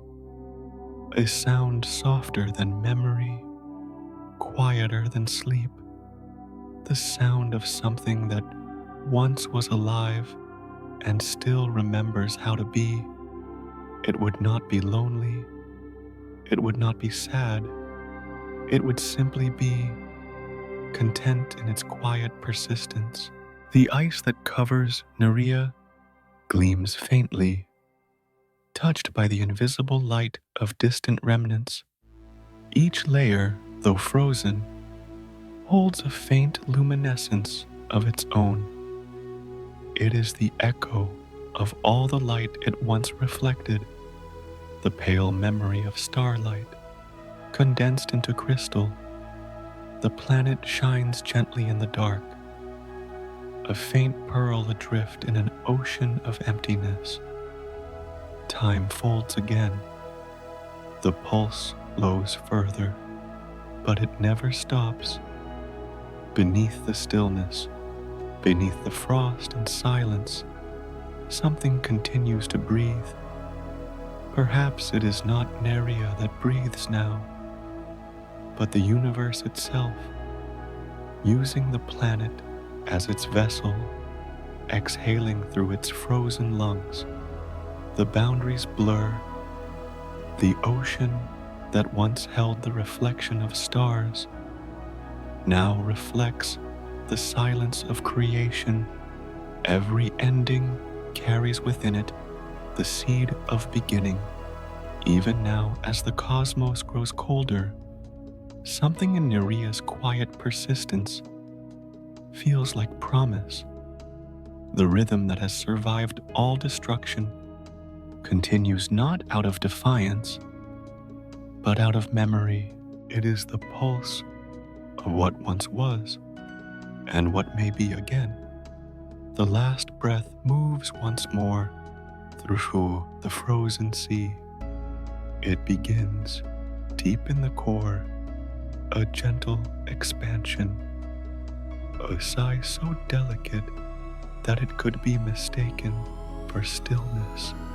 It rises slowly, pushing through the ice, through the weight of centuries. When it reaches the surface, it fades into the void, merging with the endless, dark. But in that release lies something profound. For a moment, the planet and the cosmos are one, the final breath of Nerea, becoming part of the universal silence. It is no longer just the echo of a world. It is the echo of existence itself. Somewhere in that vast stillness, something listens. Not a star, not a being, but perhaps the universe's own awareness. the faint recognition that nothing ever truly ends. The sound of Nerea's breath is carried across eternity, blending with the soft hum of cosmic dust, the faint vibrations of what remains. And so, the story returns to where it began, to a quiet place between light and darkness, motion and stillness, sound and silence. Nerea sleeps, but its dream continues. In that dream, the ocean has melted again. The waves rise once more beneath a sky it has never seen. There is light there, not from its old star, but from something new, something waiting. It is not the end. It never was. It is only the dream of a planet that remembers being water, that remembers reflection, that remembers the warmth of a distant gaze. It dreams not to return, but simply to exist again, to breathe once more, somewhere beyond the horizon of time. The universe listens, and for a moment, everything breathes together. The stars that have died, the worlds that remain, the oceans that sleep, all of it, one rhythm, one exhale, and then silence, perfect, infinite, and peaceful. And so, the story closes, not with a period, but with a breath. For in every grain of dust, every dream, every small soul that looks to the stars, the universe continues to tell its tale, a tale with no beginning, no ending, only a whisper that echoes forever through the night. I never left. I am only sleeping.